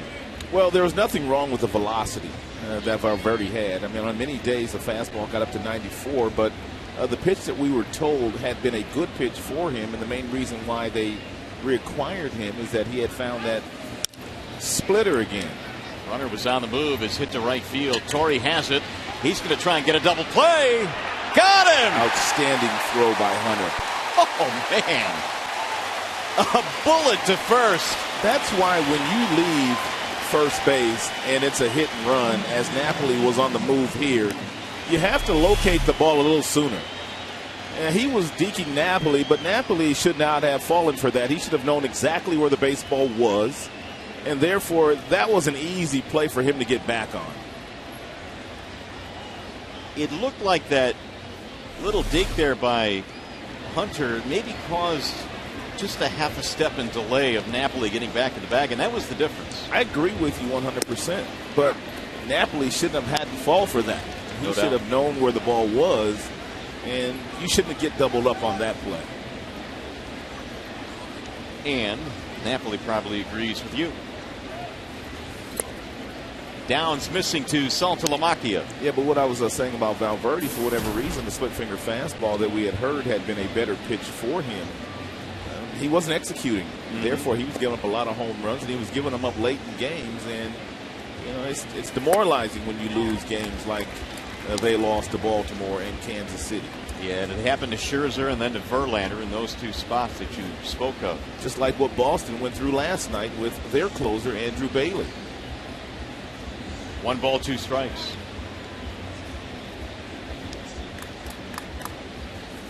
Swing and a miss. Saltalamacchia is out of there. Tag is made to end the inning. Tigers baseball tonight is presented by Bell Tire.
June 27th, the Tigers welcome the Los Angeles Angels to Comerica Park for a 3-game series. Tickets are available for all 3 of those contests. 866-66-TIGER or Tigers.com.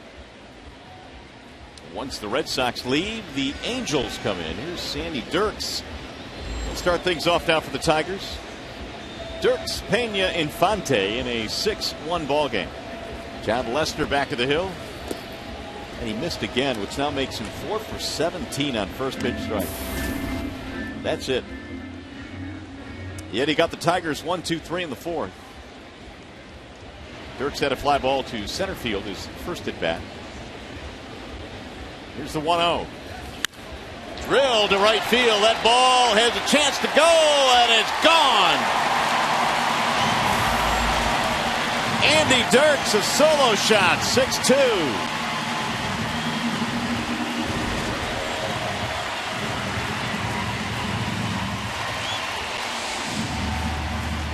It's a beautiful thing as a hitter when you know beyond a shadow of a doubt that you're going to get a fastball, and you get the fastball, and it's in the area where you're anticipating it, and you put a good swing on it, as Dirks does.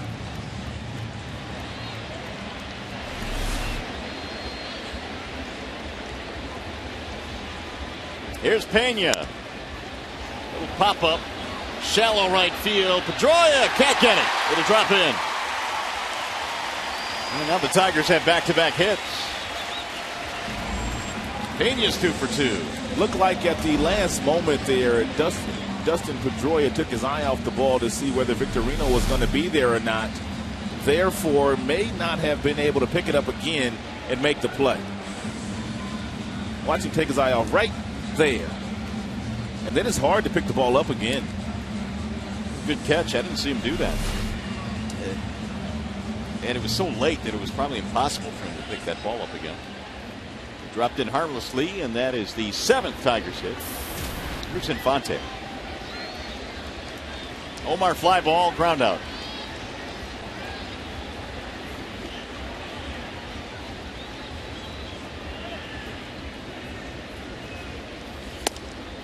Strike 1 to Infante. Home run by Andy Dirks has brought the Tigers to within 4. It's a 6-2 game.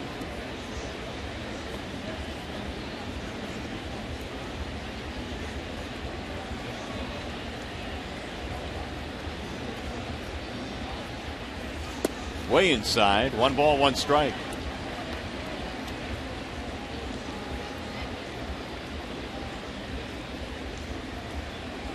Lester now has surrendered 7 hits.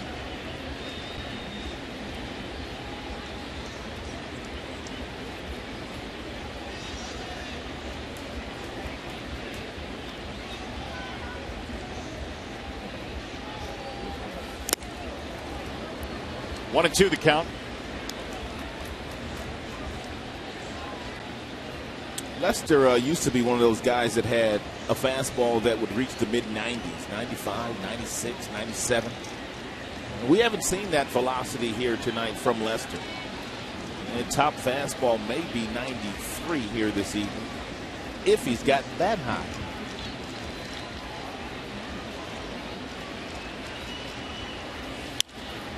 Popped up middle of the infield. Pedroia to the grass. That's the first out. John Farrell was the pitching coach for a number of years when Lester was making all-star teams and pitching some outstanding baseball. And I posed the question to him, has he lost a little bit on his fastball? And he says, well, probably a little bit. And when I last had him, it was probably about 400 to 500 innings ago. So the wear and tear naturally will cause some guys to lose a little bit of your stuff. But the one thing they've been working on with Lester is better command with all of his pitches, because he's been throwing 100 pitches in 5 innings, and that's just way too many if you're the ace. You're the guy that's supposed to give the bullpen a rest. Here's Torrey Hunter, who has a double and a pop-up.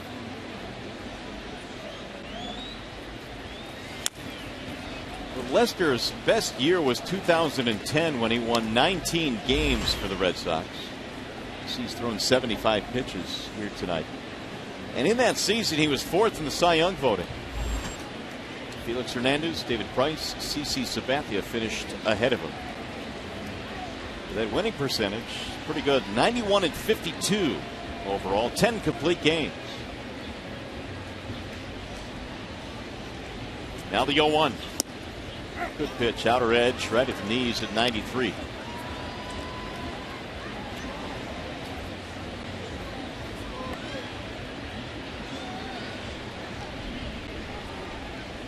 Oh, 0-2 on Hunter. Torrey now 9 for 18 against Lester in his career. And there's another base hit. This one goes to left. He just rakes against John Lester. 2 for 3.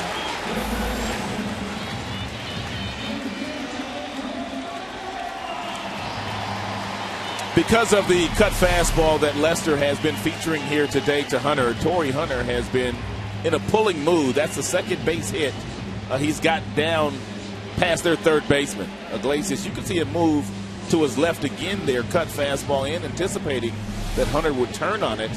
That time he couldn't get back to the spot he left to make the play. So the Tigers now have put up 8 hits. And this is exactly what you were hoping for if you're the Tigers, is somehow, some way, they get your big guns to the dish in this inning with runners in scoring position. Big fly here, and it's a 1-run game. Walking a single for Cabrera.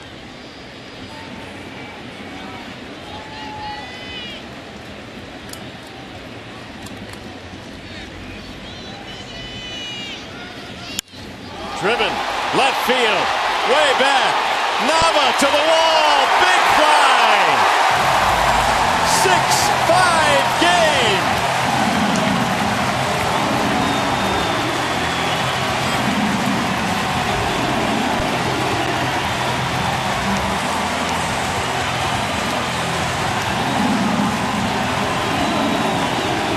Cabrera comes through.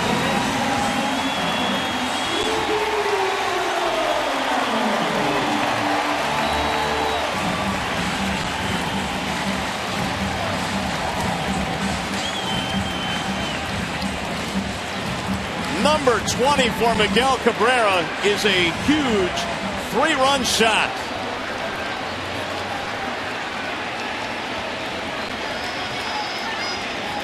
Six-5 game. And the crowd has come alive. Hey, one of the things that Jim Leland always talks about when you do have a starter that does not stay out there very long, if you can have some of your bullpen pieces keep the score really close, and then your offense, because it's so good, can take over as they have done here in the bottom half of the 5th inning. The shallow center field where Ellsbury comes in to make the play. Miguel Cabrera went down and got a changeup, it appeared to be, and hit it right at the roof can. Man, was that clutch. 2 homers in the inning, Dirks and Cabrera. And all of a sudden, it's a 1-run game. That injected some life into this crowd. As Martinez digs in now with 2 outs.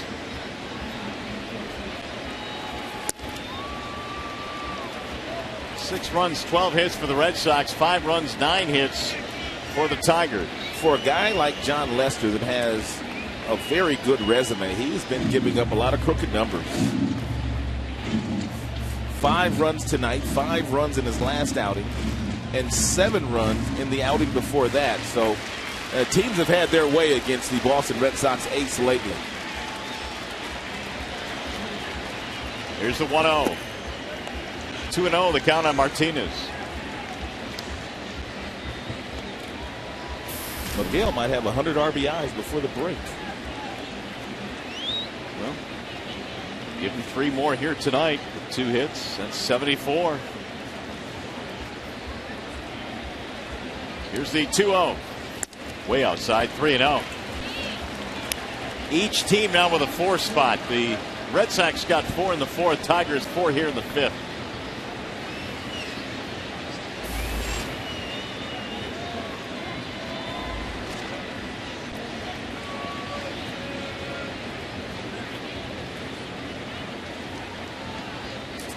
Pitch. He's taking ball 4. Now the tying run is on.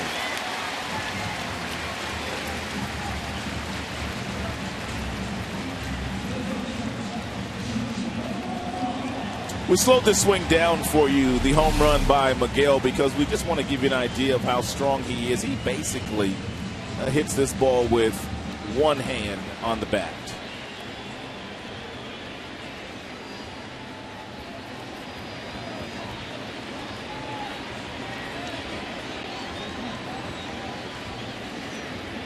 And he knew it was gone all the way. Gotta love those crowd reactions in slow-mo. Ball high to Peralta. It's a packed house, as it is most Friday nights in downtown Detroit when the Tigers are playing a home game.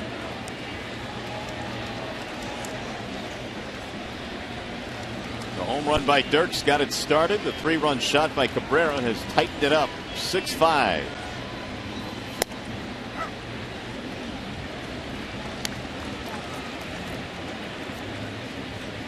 Tigers came into this inning down 6-1.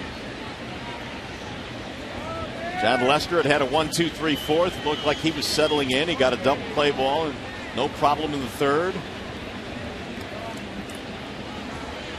Here's the 1-1. Outside, 2 balls, 1 strike.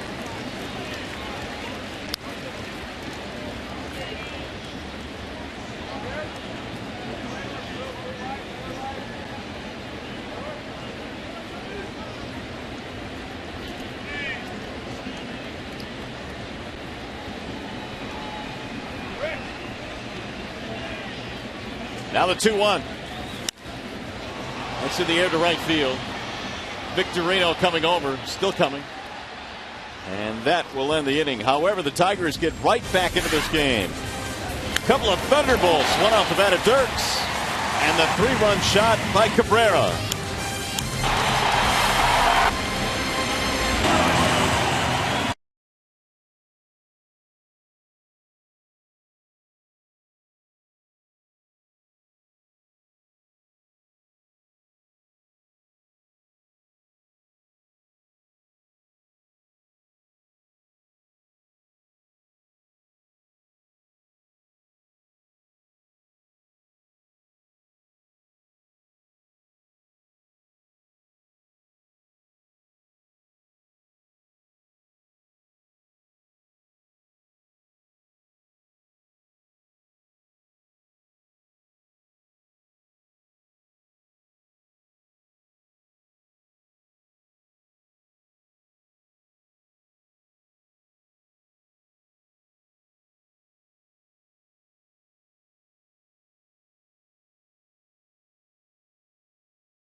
The 6th inning, and a 6-5 in favor of the Boston Red Sox. Mario and Rod back here at the ballpark. The Cabrera home run has just tightened this one up, Rod. And what more can you say about the big fella? John Lester was given a big lead in this ball game tonight, just unable to hold it so far. Good at bats by the Tigers, though. Pena getting on base, Torrey Hunter getting on base to set the stage for the big fella, because when there is traffic on the base paths, many times he drives those runs in. Got to feel bad for Doug Fister tonight because, yes, the numbers are a little bit crooked, but as you pointed out during the game, a lot of infield hits, bloop hits. Yeah, one of those starts where you don't go in and beat yourself up after this game, going in and trying to find video to see if you were making this pitch or not making that pitch. He threw some quality pitches. The Boston Red Sox are a very good hitting team. We saw that in last night's game, and their numbers kind of validate that they're one of the better offenses in the game, and they just found a lot of holes tonight against Doug Fister. Well, the offense doing its part to try and get him back into this game as Darren Downs goes back out there. He is facing Stephen Drew, Jose Iglesias, and then Jacoby Ellsbury. Downs came on. Got a double play ball to end the fourth. Gave up a hit, but no problem in the fifth. And now here in the sixth. It's a ball outside. 1-2 the count on Stephen Drew.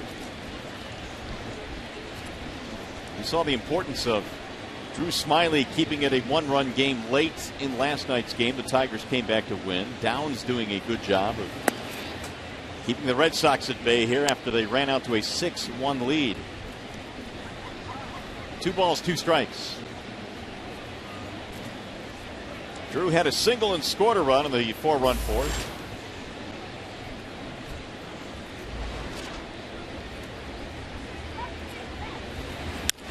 Chopper back up the middle. Infante will backhand it.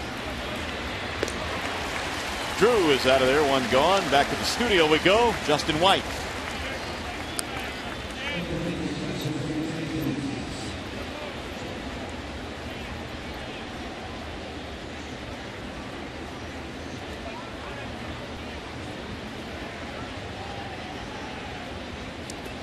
All right, Justin, thanks. Brian Dozier has 4 home runs in his last 5 games. Yeah, I think he hit 1 against us when we were there. He did. Here's Iglesias. Single ground out. Ball 1.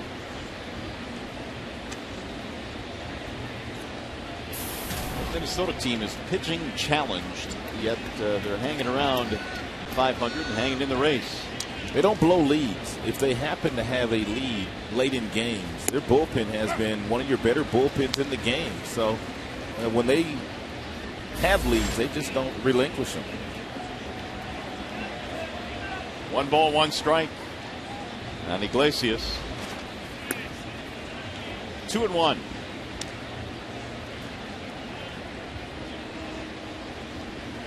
Red Sox came into this game having lost 5 straight here at Comerica Park. And they raced out to a 6-1 lead tonight, but it's now 6-5. Pulled foul, third base side.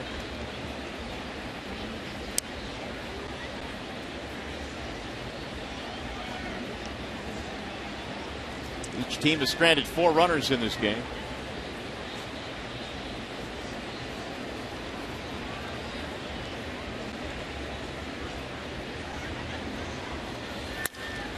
That's a fair ball inside the bag at first. Into the corner it goes. Iglesias hitting the bag at second. He's coming to third. He's going to try for 3. No relay. It's a triple for Iglesias, his second in the series.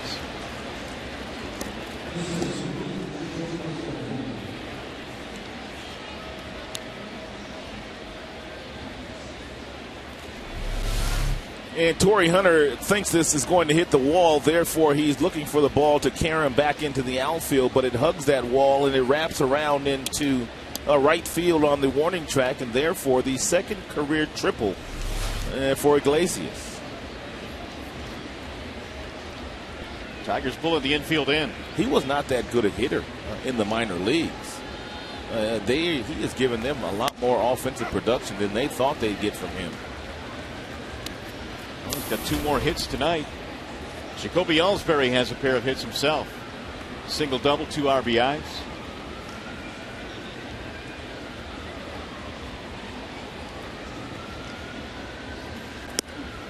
In for a strike.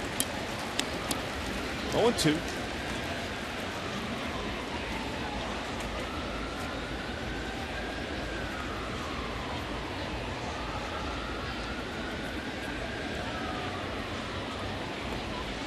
Ellsbury sits safely in 17 of his last 20. Trying to get a run in here, but he's not going to do it. He chased one up in the zone. Nice job there by Downs, changing the eye level of Ellsbury. Staying down for the first 2 pitches, and then going upstairs with a 4-seam fastball to get him to swing through it.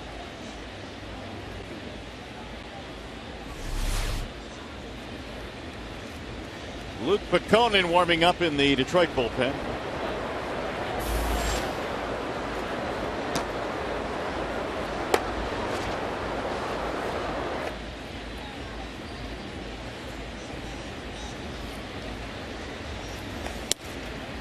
Strike 1 on Shane Victorino.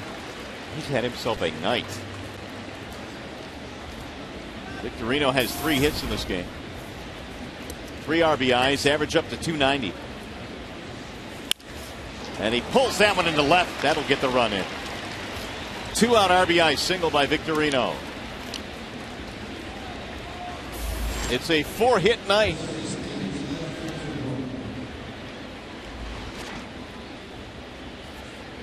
It's his 4th RBI as well. Iglesias comes in to score. Back up to a 2-run lead for Boston, 7-5. Here's Dustin Pedroia.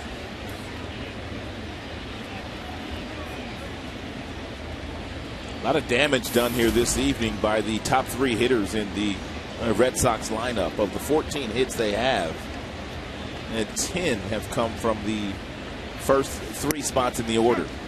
And they have knocked in all of their runs. Ellsbury with 2 RBIs, Victorino with 4, and Pedroia with 1.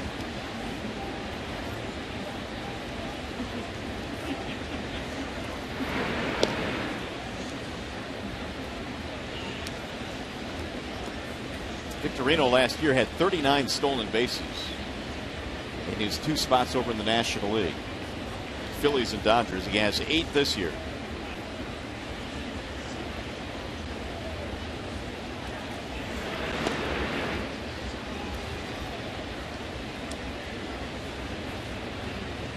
Tigers tonight have been out hit 14-9.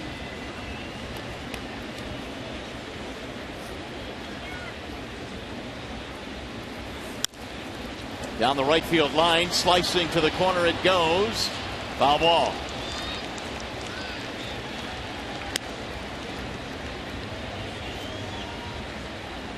Victorino makes a U-turn, back to first he goes.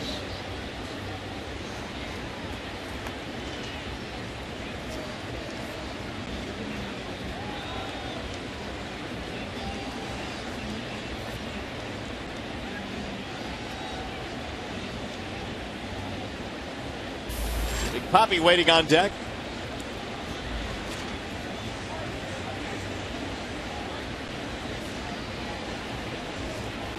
And again, Victorino is chased back. His last 4-hit game, by the way, was as a Philly in April of 2011. It was back in Atlanta as a member of the Phils. A 4-hit effort tonight.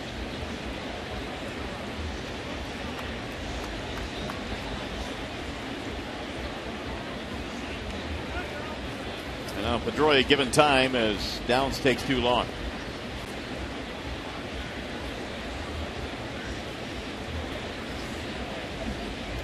Pedroia and Robinson Cano are the only second basemen in the American League that have hit double-digit homers each of the last 5 years. Chopper this time to the shortstop. Peralta with a backhand. Pedroia is out of there. Inning is over. Another run in though for the Red Sox.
On top by a pair, 7-5. The Red Sox 1 through 3 hitters are 8 for 12 in this game with 7 RBIs. And Miguel Cabrera trying to do it single-handedly for the Tigers. 2 for 2, 3 runs shot. Doug Fister, 3 in the third, 11 hits, 6 earned runs in this game. And you total that all up, and the Tigers trail by a pair. And for Detroit, we'll get things going here with Avisail Garcia. 7-8-9 facing John Lester. Garcia, Dirks, Pena. Avi was the only Tiger that did not bat in that 4-run 5th inning. Ball low, 1 ball, 1 strike. There is action in the bullpen for the Boston Red Sox. Junichi Tazawa warming up. Rolled foul. 7 runs, 14 hits for the Red Sox. 5 runs, 9 hits for Detroit. Meanwhile, the Tigers have action of their own. Phil Coke.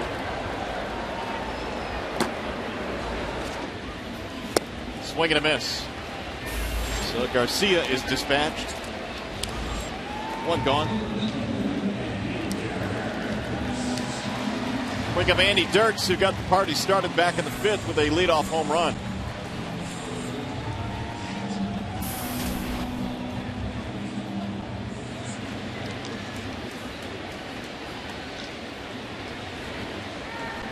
Sixth of the year for Dirks.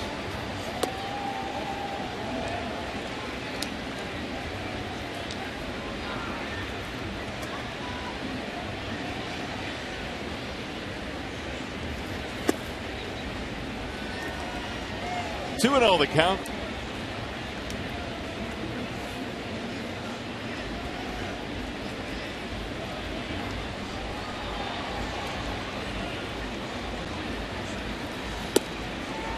Lester goes 3-0.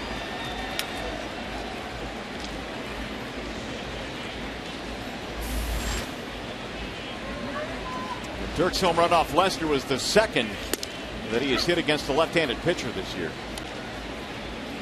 92-mile-an-hour fastball is in for strike 1. 3-1. And there's ball 4. 1 on, 1 out. Dirks on for the second time in this game, as Lester creeps in toward 100 pitches for this contest.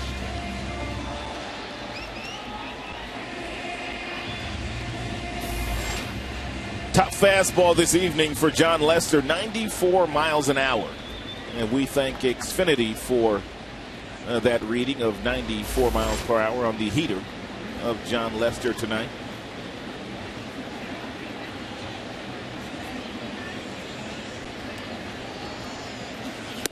Way high, 1-0.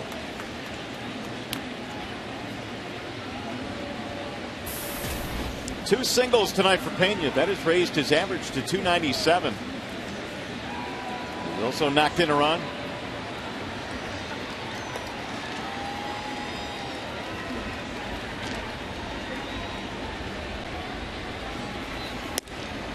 Strike called, 1-1.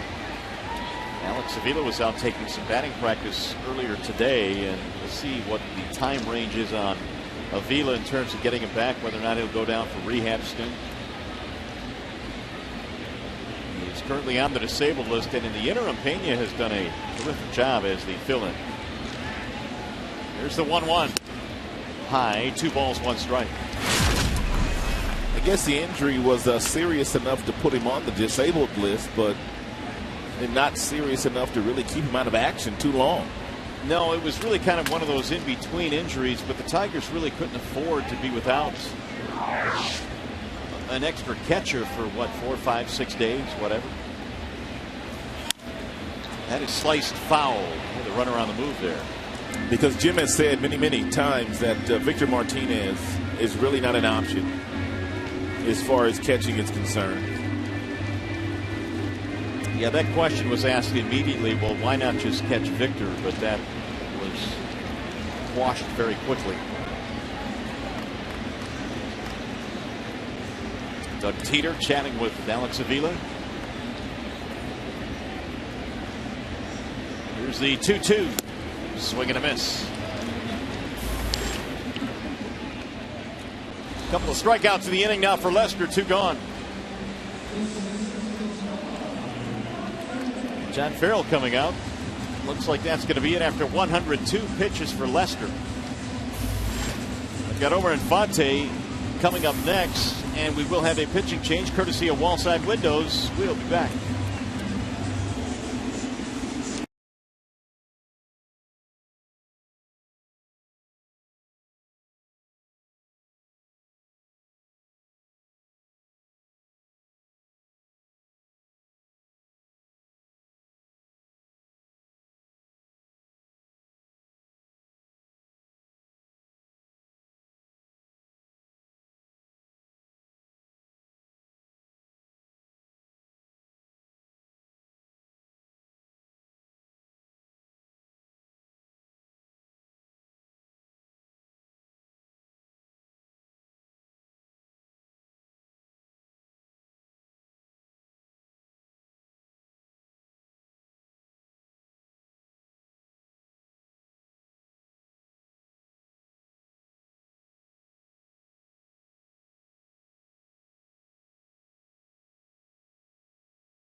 Now for the Farmers Insurance Report Card, and we had a shot at John Farrell there, who was a member of the 1988 Cleveland Indians team, and look at some of his teammates and the hitting coach on that team. A lot of managers now in the big leagues. Farrell, Bud Black, Terry Francona, and Ron Washington, and of course Charlie Manuel in Philadelphia was the hitting coach for that squad.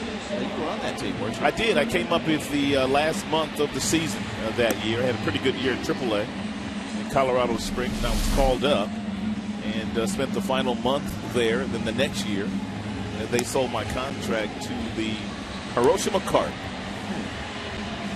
Here's the line on John Lester after 102 pitches in this game. 5 2/3.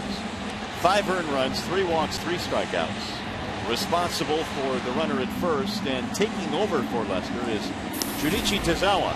Yeah, he's got a big arm. His fastball will get up to 95 miles an hour. He also has a nice curveball, a slider, and a splitter that he likes to throw with 2 strikes. And he's got good numbers. Look at that. 3 walks this year, 38 strikeouts. That is amazing.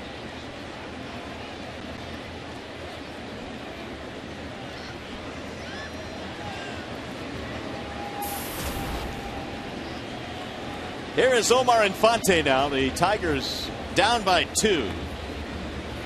With 1 on and 2 out. We're in the bottom of the 6th. Tazawa brings it home, and it's popped up on the bunt back in the seats. Even though I told you he has 4 pitches, he primarily goes with his fastball and his splitter. And it doesn't use the curveball or the slider that often. Tazawa is a native of Yokohama, Japan. It's a nice area. You had experience there, right? Yeah, Yokohama's real nice. 27 years old. And the 0-1. Fly ball. Center field, playable. Ellsbury. And that'll end the inning. Nothing comes of the 1-out walk. 6 in the books here at the ballpark.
top of the 7th inning here at Comerica Park. Earlier today, Jose Valverde was designated for assignment. Dave Dombrowski talked about how he feels about his current setup with the bullpen. Well, we feel comfortable the way we are now. You're always looking at different alternatives if you're a general manager and how you may be able to get better at various times. But right now we feel very comfortable with our bullpen. We'll continue to analyze. Benoit's throwing the ball well. He'll get the primary tries as the closer. We think he'll do that job. Drew Smiley's been throwing the ball very well. And then you're in a position where with Al Albuquerque coming back up, he has thrown the ball well at AAA, more like he did a couple of years ago. Now he'll have to do that at the big league level, but Conan's throwing better. So we think the ability to mix and match, which Jim does well, we've got a lot of ability out there. Well, that's something Jim has done well, mixing and matching. He'll bring in Phil Coke now out of the bullpen for Detroit. With Benoit going to get the bulk of the saves when the Tigers find themselves in that situation, it looks like Drew Smiley's going to inherit that 8th inning because he's pitched so well and given up so few leads. Phil Coke, most of his work will come against left-handers. That's where he's flourished this year. He struggled against right-handed batters, and that's where Albuquerque comes in the 7th inning. So they can mix and match late, but they've got to get Phil Coke to continue to have success against left-handers as he has this year. And as he has against Ortiz. Big Poppy has bounced into 2 double plays in this game. And he looks at ball 1. Phil Coke gave up a base hit to David Ortiz yesterday, and David Ortiz drove in the 3rd run of the evening for the Red Sox, and it looked like that was going to be enough for them to get a victory, but their closer, Bailey, blew the save.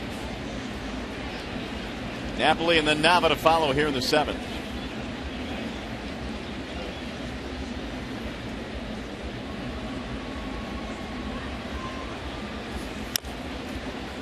Going to go foul down the first base line.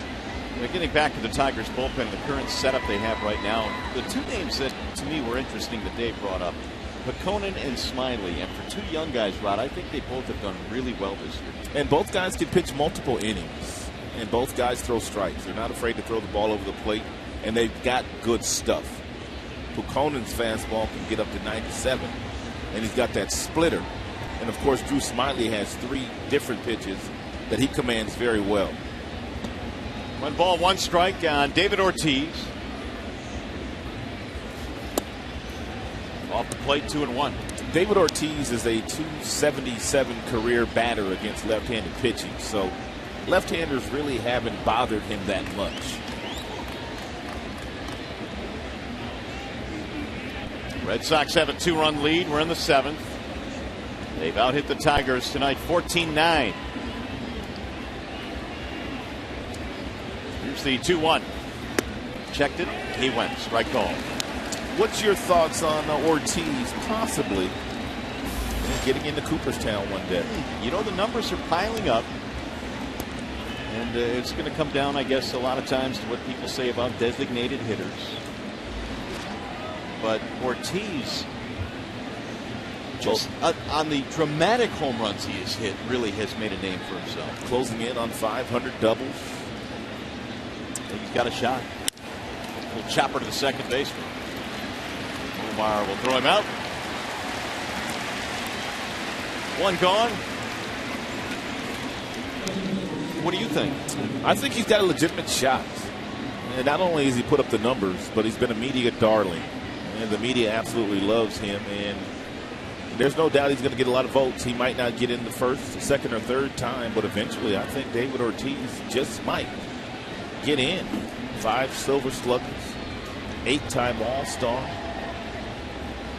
How much does getting along with the media make a difference in your mind? Oh, I think there's a big difference in getting along with the media and some of these guys that get into the Hall of Fame. Napoli swings and misses 0-1. Yeah, I would agree. I think that there is a little bit of a difference. I don't know if it makes a huge difference, but it certainly is better to be a guy that had a good relationship with the media as opposed to someone that didn't. Cope replacing Downs here in the 7th. Napoli is 2 for 3. To third base. Cabrera has plenty of time. Napoli is out. 2 gone.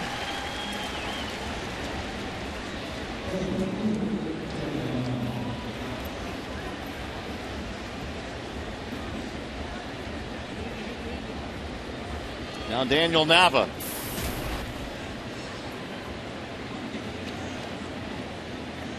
Nava tonight is 0 for 3, 2 fly balls and a ground out.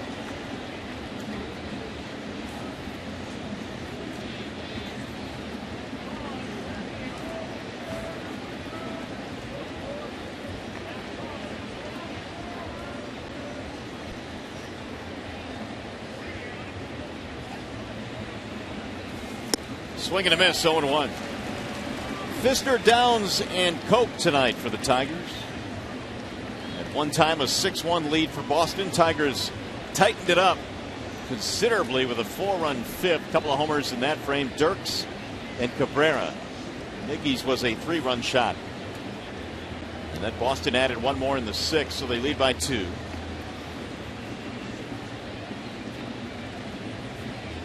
And Nava waits on the 0-1. Swing and a miss, 0-2. Nice change up there by Phil Koch at 83 miles an hour, and that's the pitch he needs to throw a little bit more of. And so that batting average against right-handers can come down.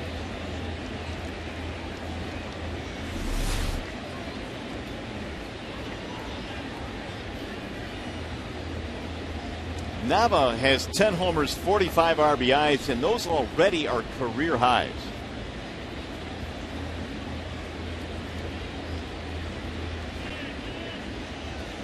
Here's the 0-2. Swing and a miss. Koch carved him up on 3 pitches, has a 1-2-3 7th. It's stretch time. Cabrera will hit second in the bottom of the 7th.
One, America's new 24-hour sports network. Fox Sports 1 will be your home for great sports, all highlights, news, and everything you want out of a new show that's coming up on August 17th. And look who's at Comerica at 11 a.m. today, Rod, shooting a promo for Fox Sports 1. Very busy day for the Tigers MVP, Miguel Cabrera. Not only did he do that, but he came upstairs after that where we were having a luncheon. Put on by Fox Sports Detroit. He signed autographs for every single person that was there. Fox Sports 1 coming up in August, so look for that promo. And Miguel apparently is a thespian as well. We didn't know that. Tigers need some offense here. They're down by 2 runs. We go to the bottom of the 7th. Hunter leads it off against Tazawa. That's in for a strike. And birthday shout out to our boss, Greg Hammer, celebrating a birthday today. I see you working that raise. Yeah, well, you know, you got to do what you got to do, buddy. One ball, one strike. We never did figure out what birthday it was, though, did we? He told me. Oh, he did? He did. Are you going to share? No, I'm still working on that raise, so I probably won't say anything.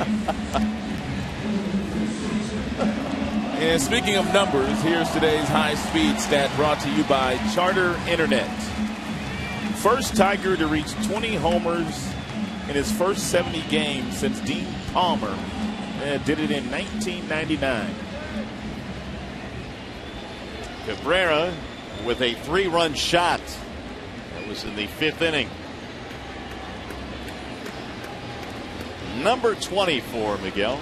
That's 74 RBIs now as well. Swing and a miss. 0-1 the count.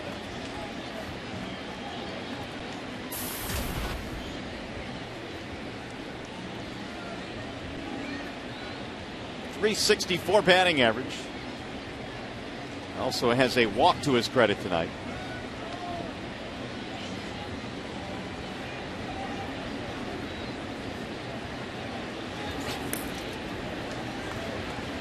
One ball, one strike. Tazawa has a little hitch in his delivery to the plate. I think that's a common theme with most Japanese-born players,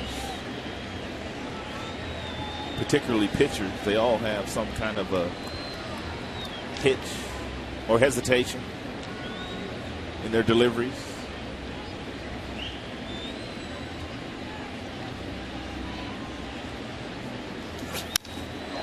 Line to right field, base hit.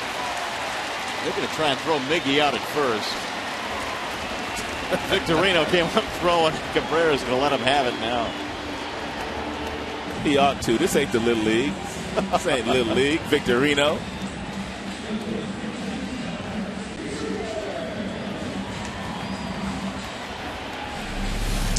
Great balance. Look at the balance from the waist down. Nice waist transfer. And he had to get on his horse to get that single. It's his 3rd hit. Miggy's thinking, all right, next time we'll hit it over the wall again. Another pitching change for Boston. Breslow coming in from their bullpen. We'll be back.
Protected Prince's swing against left-handed pitching this year. And this is what I came up with. When he's ahead in the count, he looks to do damage to the pull field, but when behind, he'll simply take that base hit the other way. The key for him is to keeping that shoulder locked and loaded because of the looks that you get from left-handed pitching.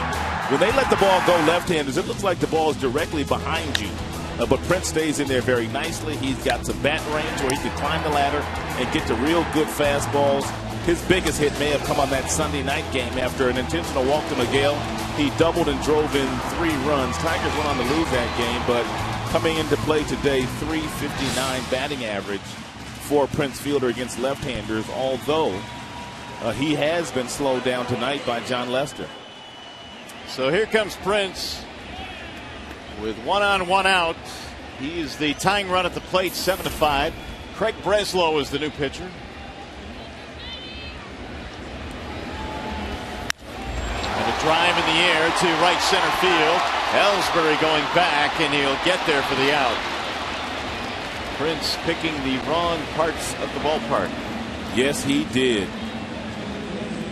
It got swallowed up out there in right center.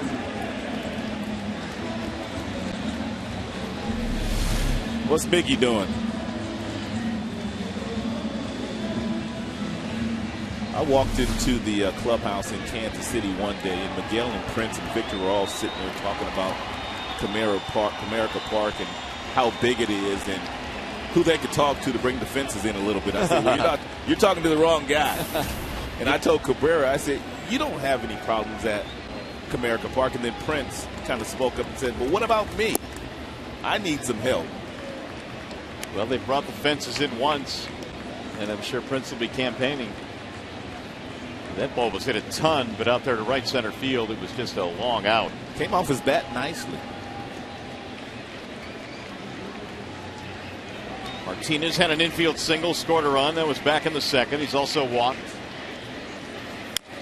Victor sends a ground ball to third, foul.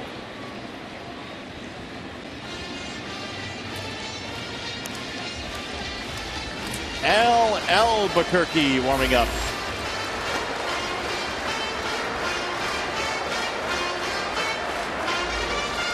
If he faces Saltalamacchia, that's a whole lot of letters.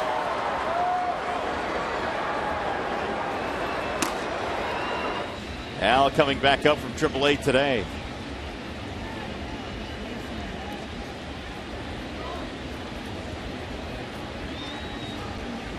Here's the 1-1.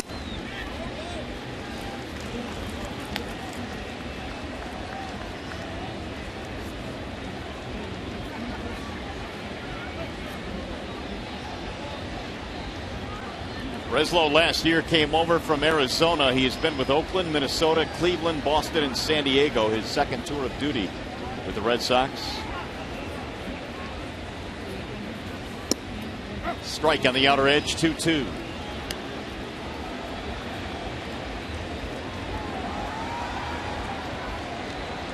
Each team double-digit hits, 14 for the Red Sox, 10 for the Tigers.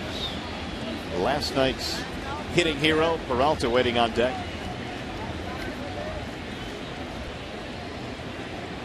And the 2-2. Foul back. Breslow had a pretty good year last year. Had a 2.70 ERA with Arizona, 2.70 with Boston. He made 63 appearances between the two stops. He's a smart guy, too. He went to Yale.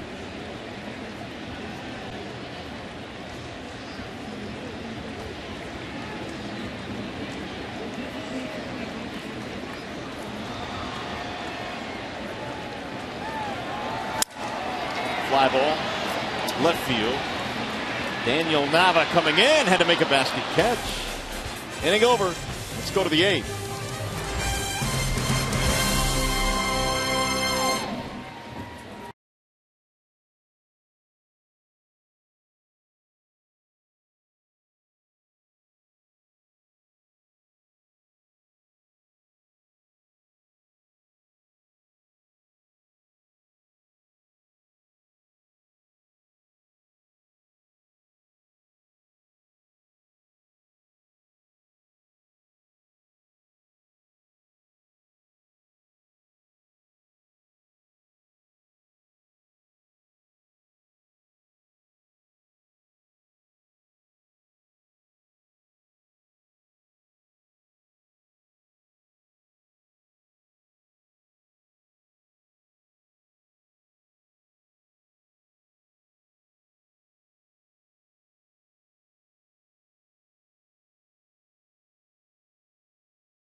is Sunday Kids Day. All kids 14 and under will receive a free Max Scherzer poster. For tickets, call 866-66-TIGER or visit tigers.com.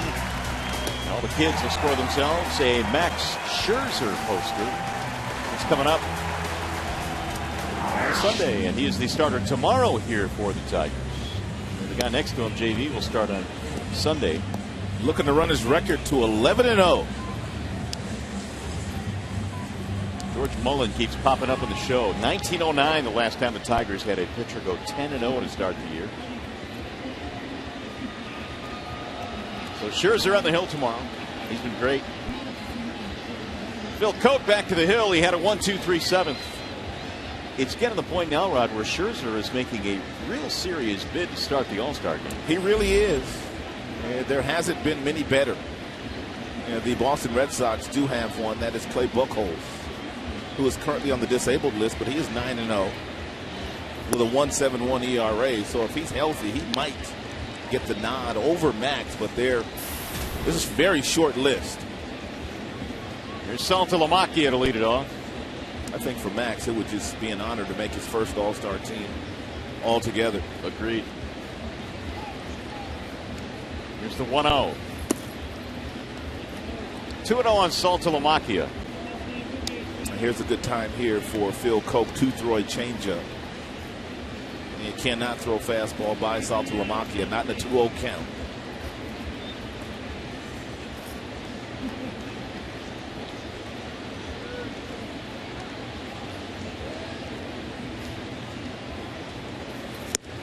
Swing and a miss. Great off speed. Great pitch. Great pitch. Good arm speed, too. That was nice. Now it's 2-1.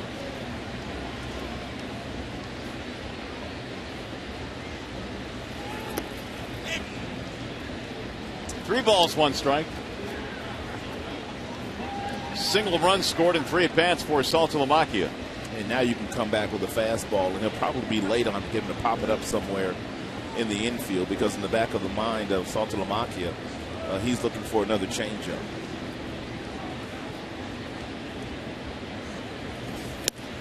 And he walked it. So the leadoff man is on here in the 8th. After getting the side in order in the 7th, leadoff base on balls, that'll bring up Stephen Drew. Albuquerque still warming up. Next hitter.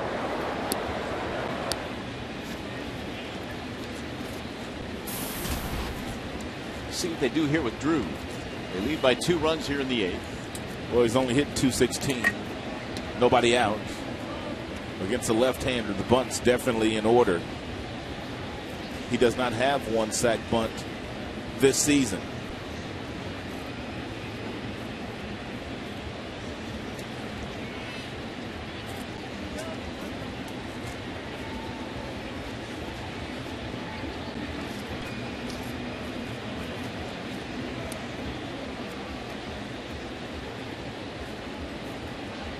Fly out single, ground out for Drew. Red Sox trying to expand on a 2-run lead in the 8th.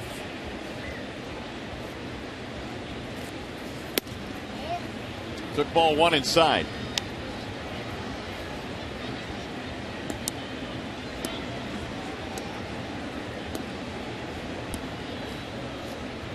Brian Butterfield, third base coach, going through a series of signs. And for Drew.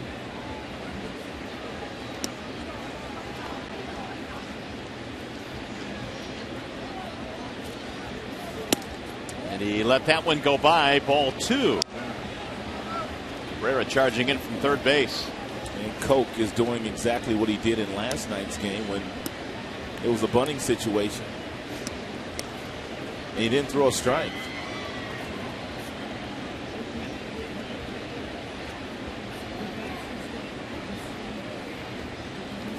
In the 8th inning? Yep. They had a leadoff walk. They ended up walking the next bat. Yep. He walked Pedroia. And this is bunted foul. 2-1. Drew began the year on the disabled list with a concussion that he suffered on March 7th.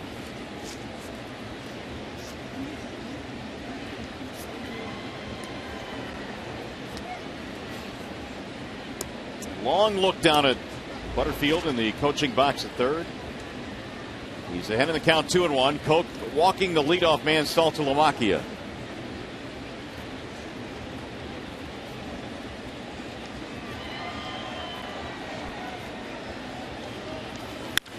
Drill down the right field line, and that is a fair ball. It'll go to the corner. Saltalamacchia to third base. They stop him there. It's a ground rule double. And now the Red Sox in business here in the eighth. And Phil Koch put himself in a situation where Stephen Drew knew he was going to get a fastball and 2-1. And Drew had the bunt taken off by his manager, John Farrell, and doubles against Koch. Tigers make a change. Here comes Albuquerque.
It is brought to you by Comerica Bank, a part of Detroit and the community since 1849. Your Metro Detroit Chevy dealers. Visit ChevyDetroit.com. See why Chevy drives the Motor City. And by Wallside Windows, the official window company of Fox Sports Detroit. Got some trouble brewing now. Albuquerque comes out of the bullpen. Even though there is nobody out, in the back of your mind, if you're the Tigers, you have to be thinking about a possible squeeze here by Iglesias. Strike called on Iglesias. Albuquerque, we talked about him earlier. He has the ability to get lots of outs via the strikeout. And the pitch that he gets the outs with is that slider. And when it's on and when it's down, it's one of the best in the American League. Bouncing ball right to the second baseman. Drawn in infield will save the run. One out. If you're the Tigers, you have to think about possibly walking Ellsbury here. And there's a base open. He's a leadoff hitter. He's having a great year. He's got great speed.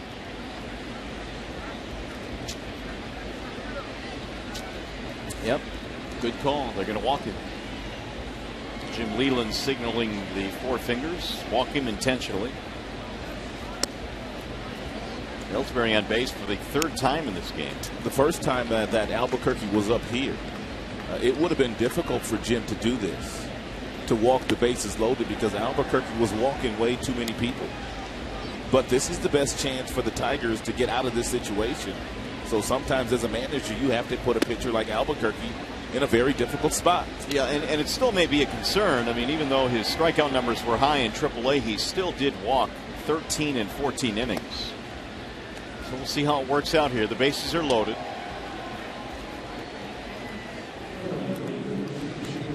This could bring up Shane Victorino.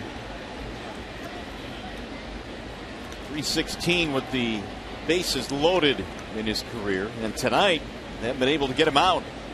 4 hits, 4 RBIs.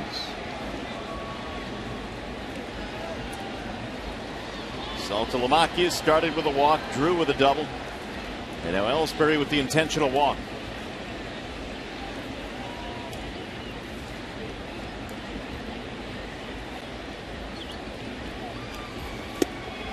Strike 1.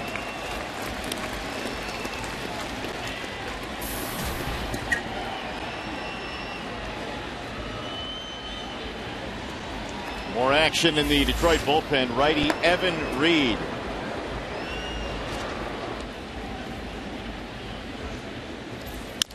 Little chopper to the shortstop. Johnny with a tough short hop throw and home. Safe at home plate. Was his foot off the base? I don't know, but Jim Leland wants that very explanation. Well, what a play there by Peralta. Oh, great short hop. This is the only play that he had. The only thing I'm thinking of is maybe Pena's foot came off the base. Off the plate, excuse me. Take a look at it.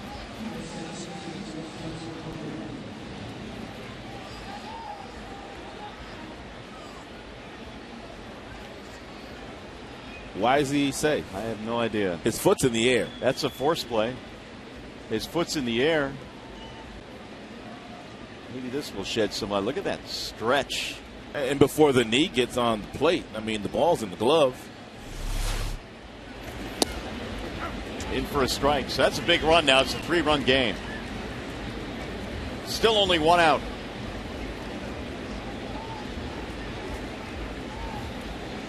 Fielder's choice, RBI. Which means 5 driven in now for Victorino. Swing and a miss.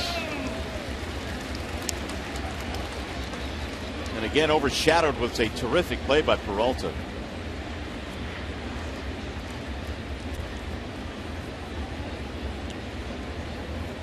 Bases still loaded. Pedroia has an RBI tonight. 2 out of 4.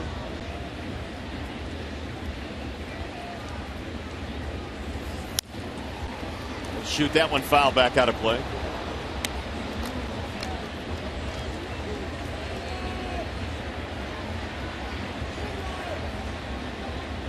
Albuquerque down at AAA, made 10 appearances, 14 1/3 innings.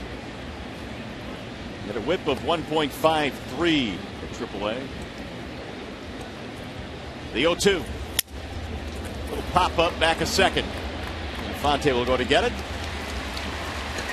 2 gone.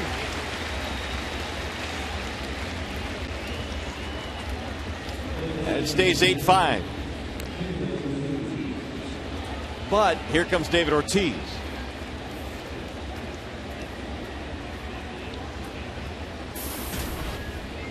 For 3 tonight for Big Papi.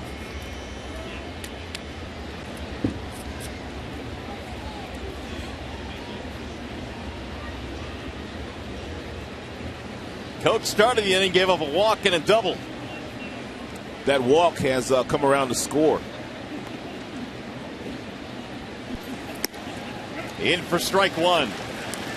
Albuquerque's got about 96, 97 in his back pocket with his fastball, should he want to throw one of those to Ortiz. My best guess is if he does throw a fastball, it will be just by design. Something out of the strike zone to get back to the breaking ball. It bounces in. They're going to try and score the run. The throw, the tag, safe. 2 close calls at home plate, and both of them go to the Boston Red Sox. And here comes Jim Leland again. This will be an interesting play to look at. I think he did get in there. I mean, from the naked eye, I think he got in there. Nice recovery, though, by Pena.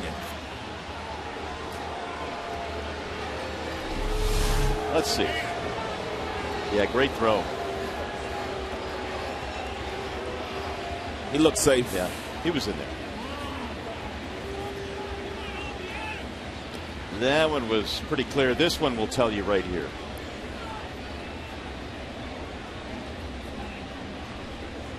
He got in there before the tag. That's a huge run. That makes it 9-5. And now Ortiz will finish him off with the intentional walk.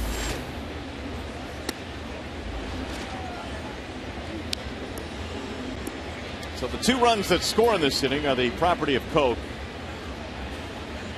Stephen Drew able to come in on the wild pitch. Bases are reloaded. And we got Mike Napoli.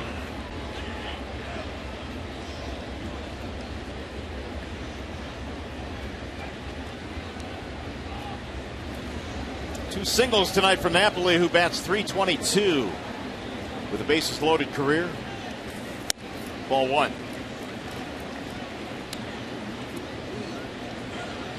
A 2-run deficit has ballooned to a 4-run deficit.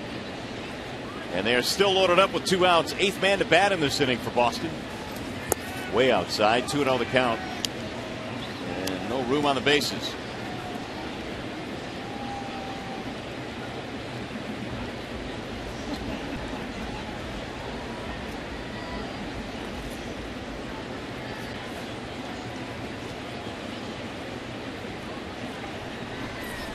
Swing and a miss. Had a rip on 2-0 and came up empty.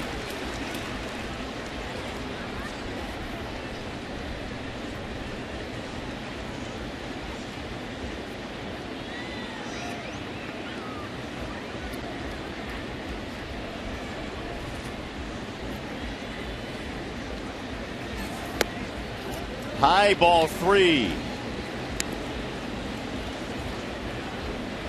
Deep breath for Albuquerque, who needs to throw a strike. Daniel Nava waiting on deck.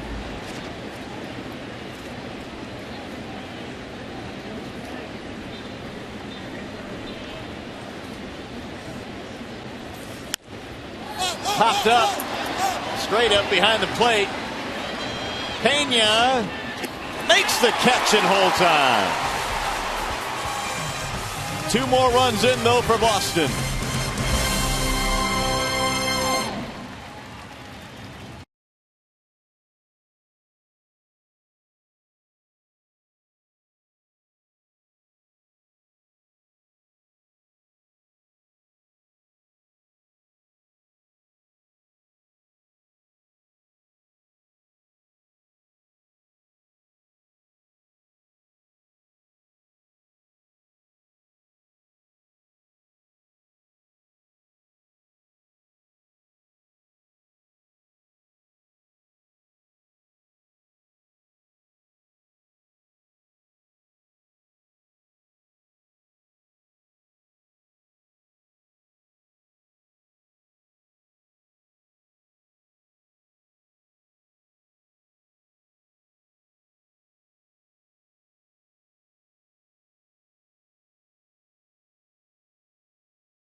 One source for live baseball everywhere you go is available for iPhone, iPad, Android, or even your BlackBerry 10. At Bat delivers Tigers baseball with live audio, pitch tracking, stats, news, highlights, and a whole lot more. Text at Bat to 31826. Well, the deficit has gotten larger for the Tigers. As we go to the bottom of the 8th inning, Tigers and Red Sox getting together here for a 4-game set at Comerica Park. Tigers winning a thrilling walk-off contest last night, and now they got some work to do here. Johnny Peralta in the bottom of the 8th, down 9-5. Single pop-up fly out for Peralta. First pitch down low. That was for Garcia, and then Dirks due up after Peralta.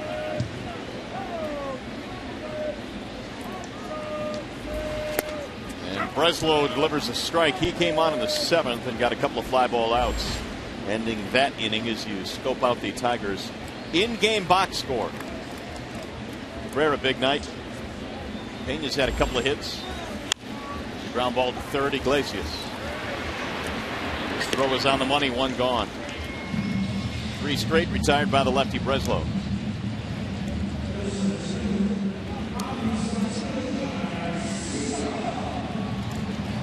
They'll bring up Bobby Garcia. A couple of punch-outs tonight for Garcia. He's 0 for 3.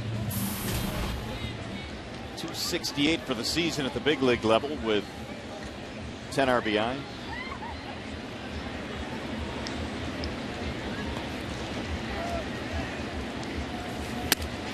Strike one.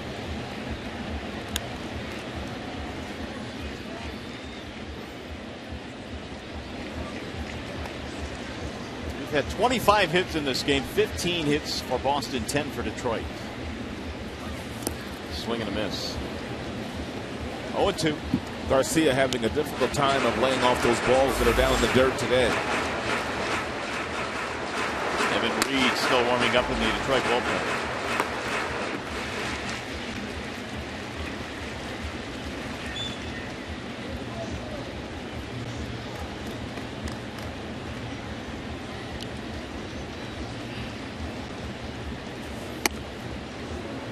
Ball high, 1-2. Breslow is the third pitcher used tonight by the Red Sox. Lester started this game. Gave way to Tazawa in the 6th and then Breslow in the 7th. Ball away. 2-2.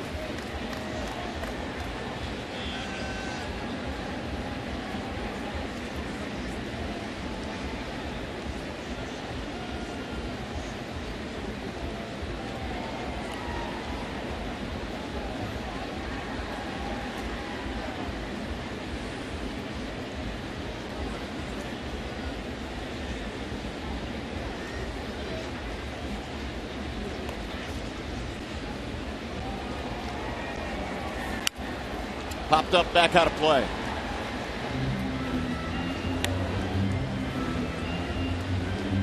Two the count stays on Avi Garcia getting the start tonight at center field. Austin Jackson feeling a little bit of pain again in his hamstring, so they decided that pain is probably not the right word. Soreness is probably the right word. So Austin sitting down tonight. Well, he missed 30 games. Then he came back and only played 3 games down in Toledo.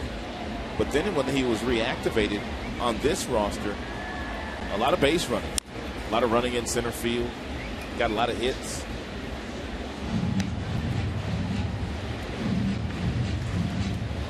Only natural for it to feel sore. Jackson had hit in 6 games in a row since coming back. 393 since coming off the disabled list.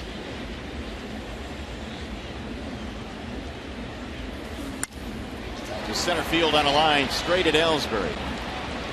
2 gone.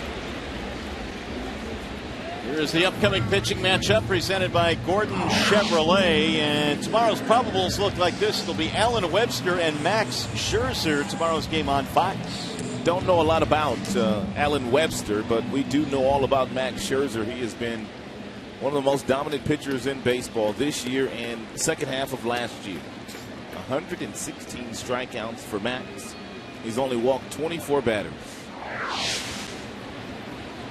So Scherzer trying to go to 11-0 tomorrow. Ball 1 to Andy Dirks.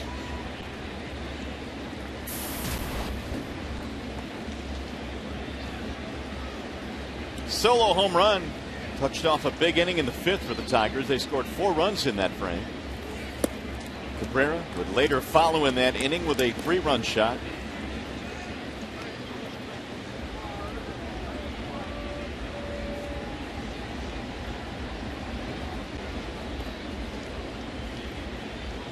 Now Andy ahead in the count 2-0. The home run he hit was his 6th of the year. 3 balls, no strikes.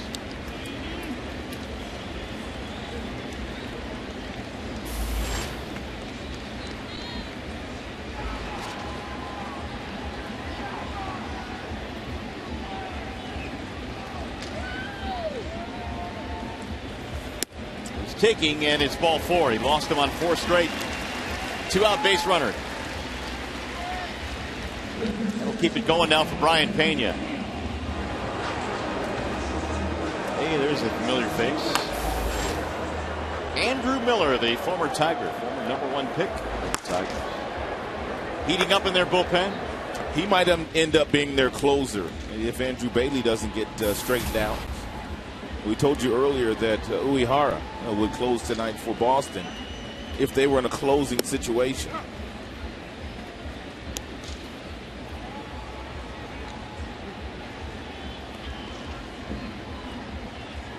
A lot of closers having issues this year. Rodney had some issues with Tampa. And Jason Johnson had some issues with Baltimore Orioles, their closer. Something Dave Dombrowski talked about before the game today, saying that, finding that lockdown Mariano Rivera type just doesn't exist this year. Papelbon in Philadelphia the last week has stubbed his toe a couple times in save situations. Bailey, who gave it up last night, had blown a save in 3 of his last 5 opportunities, and so he has been taking off those duties for the time being. He was pitching last night like he was waiting for something bad to happen.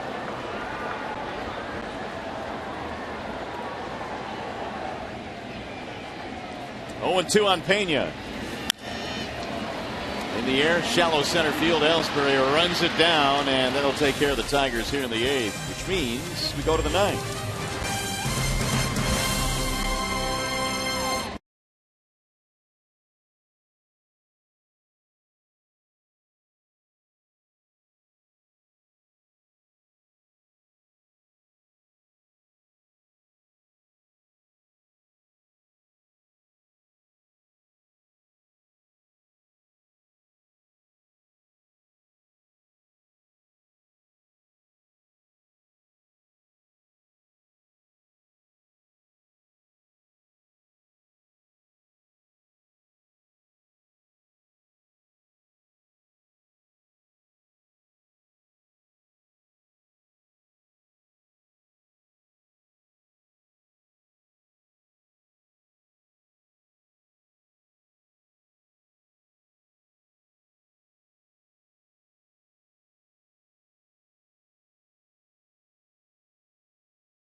Let's take a peek at the Jimmy John's freaky fast delivery of the game and the flying Hawaiian Shane Victorino. Boy, he was on one here tonight. 4 hits in the game. He drove in 5 runs. The 3rd time in his career that he has driven in 5 runs. The other 2 times he's done it, he did it in the Philadelphia Phillies uniform.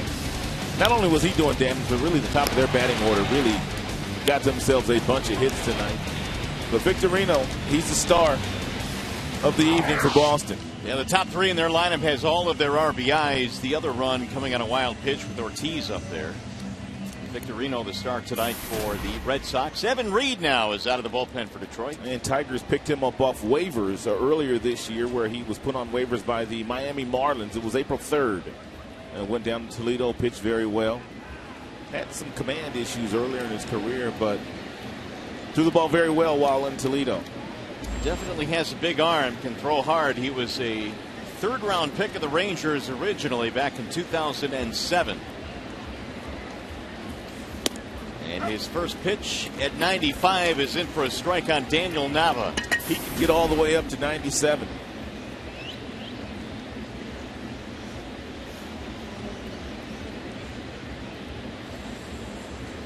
Nava, Saltalamacchia, and Drew.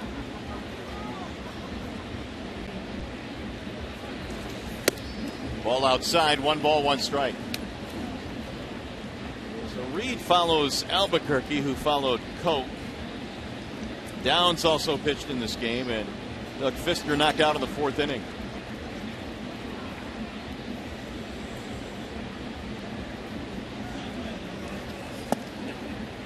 Two and one.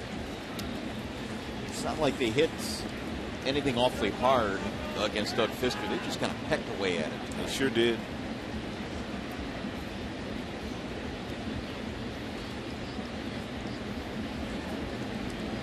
Here's the 2-1. 2-2 on Daniel Nava.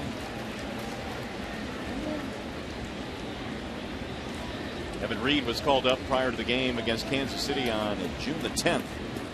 His second stint with Detroit. He's been up a couple of times.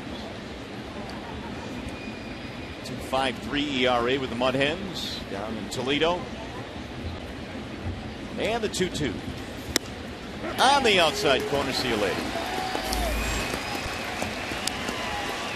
Today's Whip of the Game is brought to you by Head & Shoulders. And when Darren Downs was in the game, there was a runner on third. Ellsbury was standing in the batter's box, and boy, did he climb the ladder with a good fastball to strike him out. And this was after all the other pitches in the sequence were at the bottom of the zone. So real nice job by Darren Downs. Jared Saltalamacchia. Walk, single, 2 runs scored. Ball 1.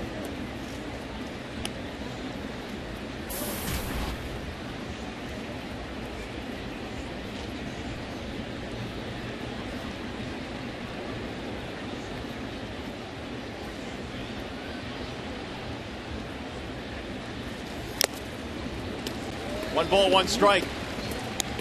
Tigers, when we get to the bottom of the 9th, will have the top of the order. It'll be Infante, Hunter, and Miguel Cabrera.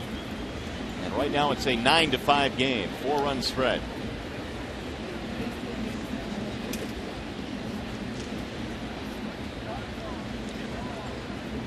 Here's the 1-1. Strike called, 1-2 on Saltalamacchia.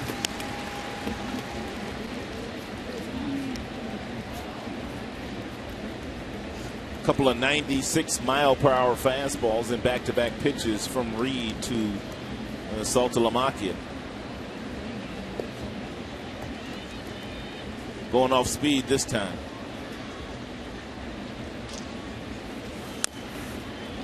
Out in front, rolled it foul. Good location with that slider.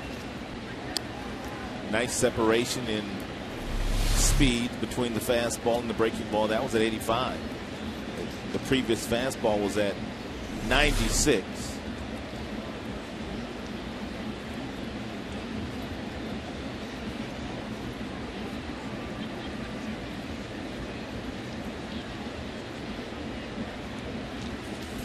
Swing and a miss, struck him out. 97. Cheddar right there.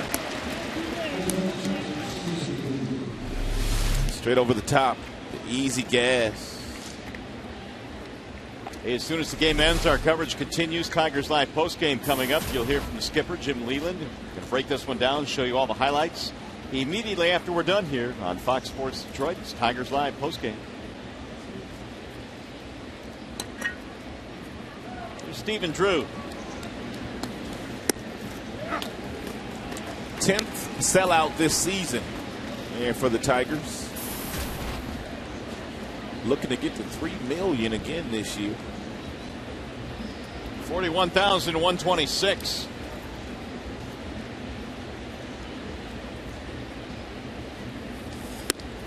Strike called. 97 again. 8 out of the 12 pitches that Reed has thrown are 95 and above.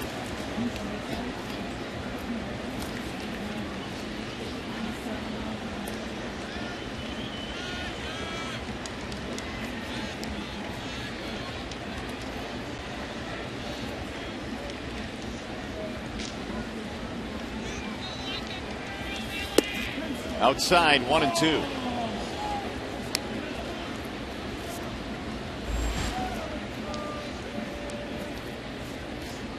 Nine of them now, 95 and above.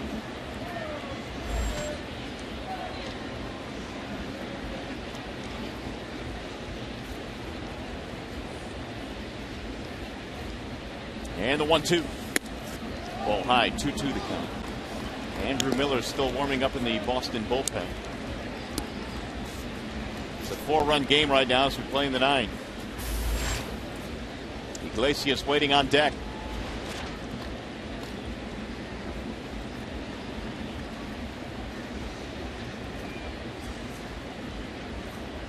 And the 2-2. Drill to right center field. It'll get down, a base hit. Taking a wide turn, but holding up is Torrey gets it back in. 2-out single for Stephen Drew. It'll be his 3rd hit tonight. And it keeps it going for Iglesias.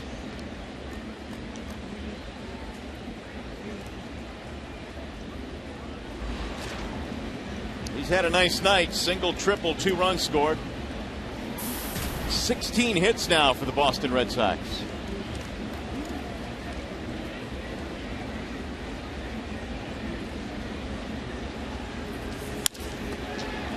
"17 hits for the Boston Red Sox."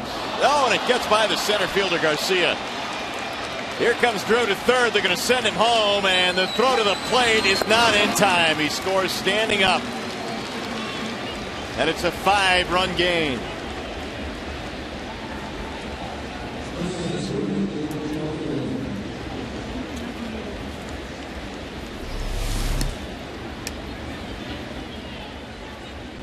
I don't know exactly what Garcia was trying to do here, but he clearly took his eye off the baseball and looked like he was over aggressive in trying to come up and make a throw to third base.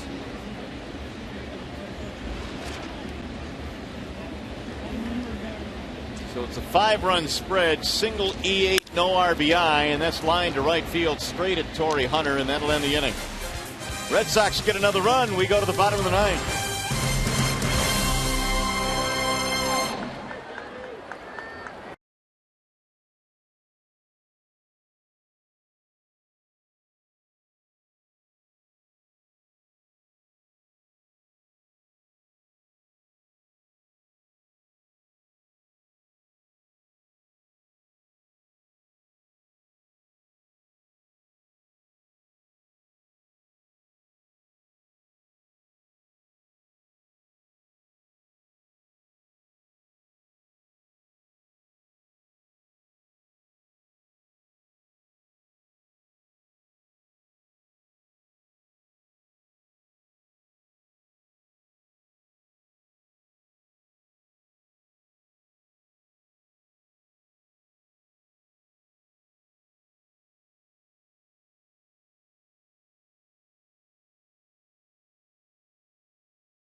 By pitch, John Lester started for the Boston Red Sox. He didn't last 6 innings.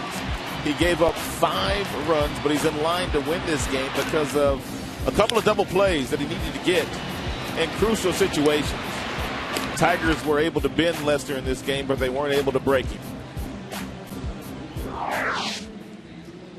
So we go to the bottom of the 9th inning. Andrew Miller will come on. Here are 3 things you need to know about Andrew Miller. He was the Tigers' first-round pick in 2006. He went 6th overall out of the University of North Carolina, where he had big-time numbers. And, of course, he was part of that deal that brought Miguel Cabrera from the Marlins to the Tigers.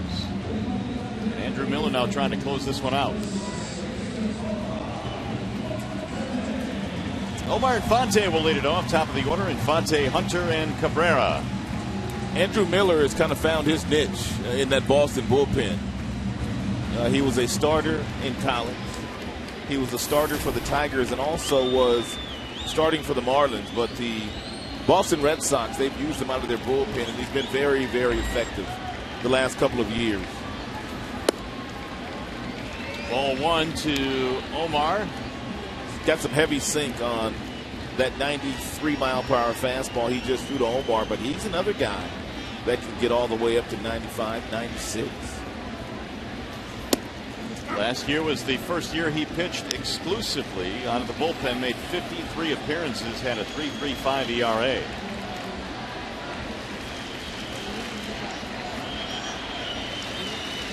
The Marlins traded him to the Red Sox in 2010. Ground ball, third base side, foul.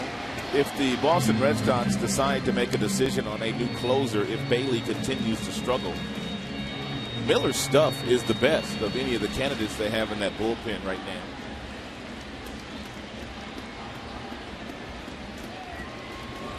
Well, right now he's got a 5-run lead. Had it been a save situation tonight, Uehara would have closed. Ground ball again, foul, third base side.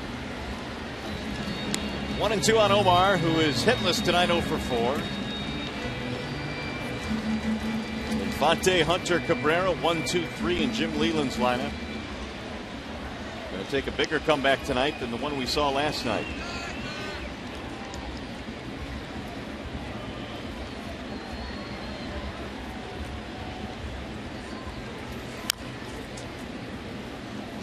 Infante stays alive.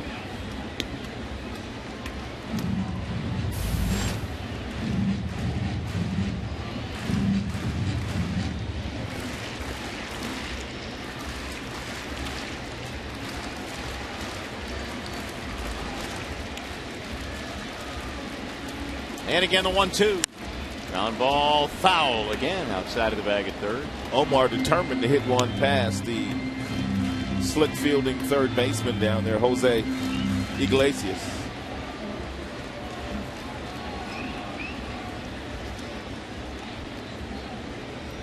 John Lester, the pitcher of record, despite all the runs he gave up in this game, it would be his first win since May 15th. He got off to a great start this year, 6-0. Swing and a miss, and he is dusted with a 97-mile-an-hour fastball. Just like we promised you earlier in the game, it is Miller time, brought to you by Miller Lite. And the Tigers made a game of this in the 5th inning. It was a 3-run shot by Miguel Cabrera. And at that time, the Tigers are only trailing by 1 run. Tigers had life at that point. Down by just a single digit. But give the Red Sox credit. They came back with a run in the 6th, 2 more in the 8th.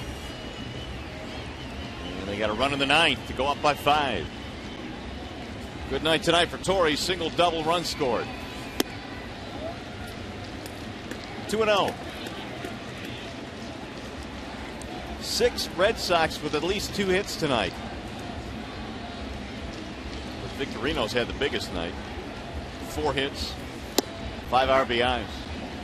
Cleveland Indians have won their game tonight over Minnesota 5-1. So if the Tigers don't come back and win this one, they will lose a game in the standings to Cleveland. Their lead will go to 3 from 4. Miller has fallen behind, 3-1 on Torrey Hunter.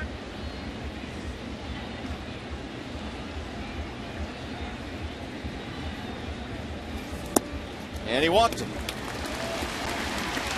1 on, 1 out.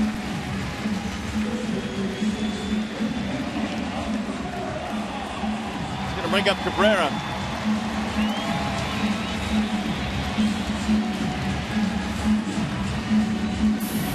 Base on balls was an issue that Miller had when he came up with Detroit in both 2006 and 2007. He's been pretty good this year. That was only his 15th walk.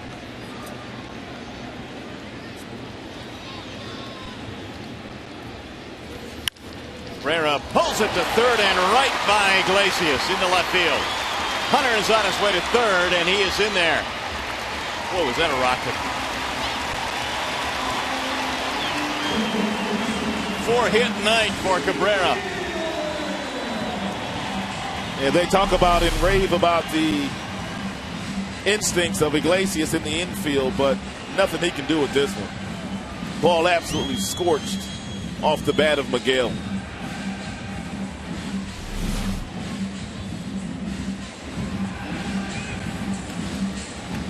So now here is Fielder.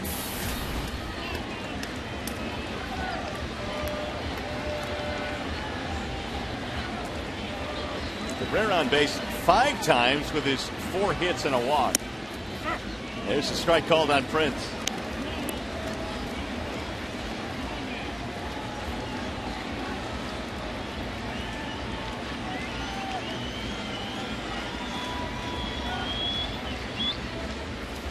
Swing and a miss. 0-2 now on Prince. Miller just seems like a nasty matchup for any lefty. Well, Prince has been good against lefties. 3 for 8 against Miller. Here's the 0-2. Can't find it. Saltalamacchia is able to keep it in front of him, though, and Hunter back to third base. That last fastball there by Miller, 96. And it's not a straight fastball. It's got some movement to it. He's got a real nice loose arm.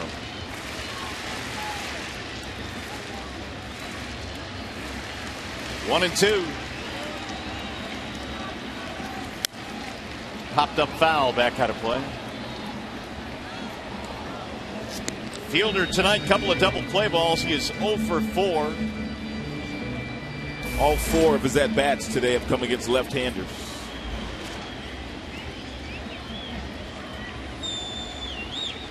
Puts a charge into one here, and all of a sudden it becomes a 2-run game.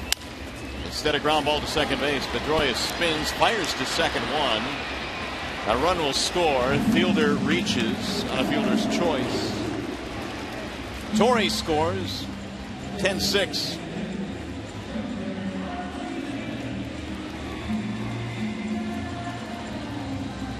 RBI 55 for Fielder.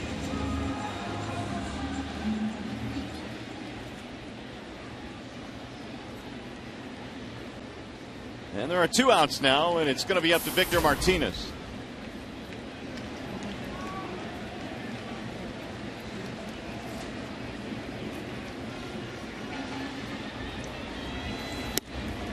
Strike 1. We've had 28 hits in this game tonight. 17 for the Red Sox, which, by the way, is too short of their season high for a 9-inning game.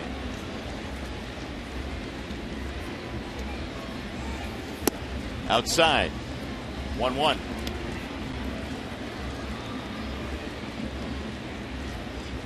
Martinez in his first at bat tonight had an infield hit and scored a run. He's also picked up a walk.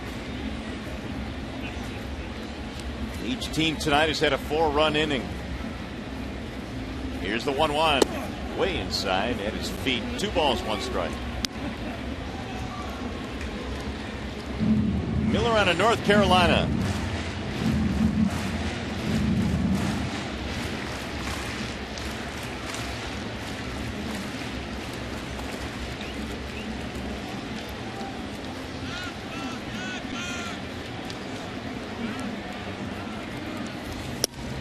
Strike called on the outer edge. 2-2 now on Victor.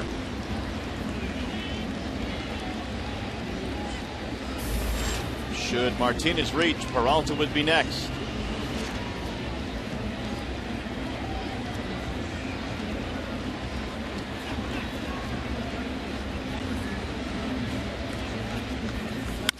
Ground ball to second should do it. Pedroia has it. And that is that. Red Sox will win tonight, courtesy of 17 hits. They win it 10-6. We'll be back to Comerica Park.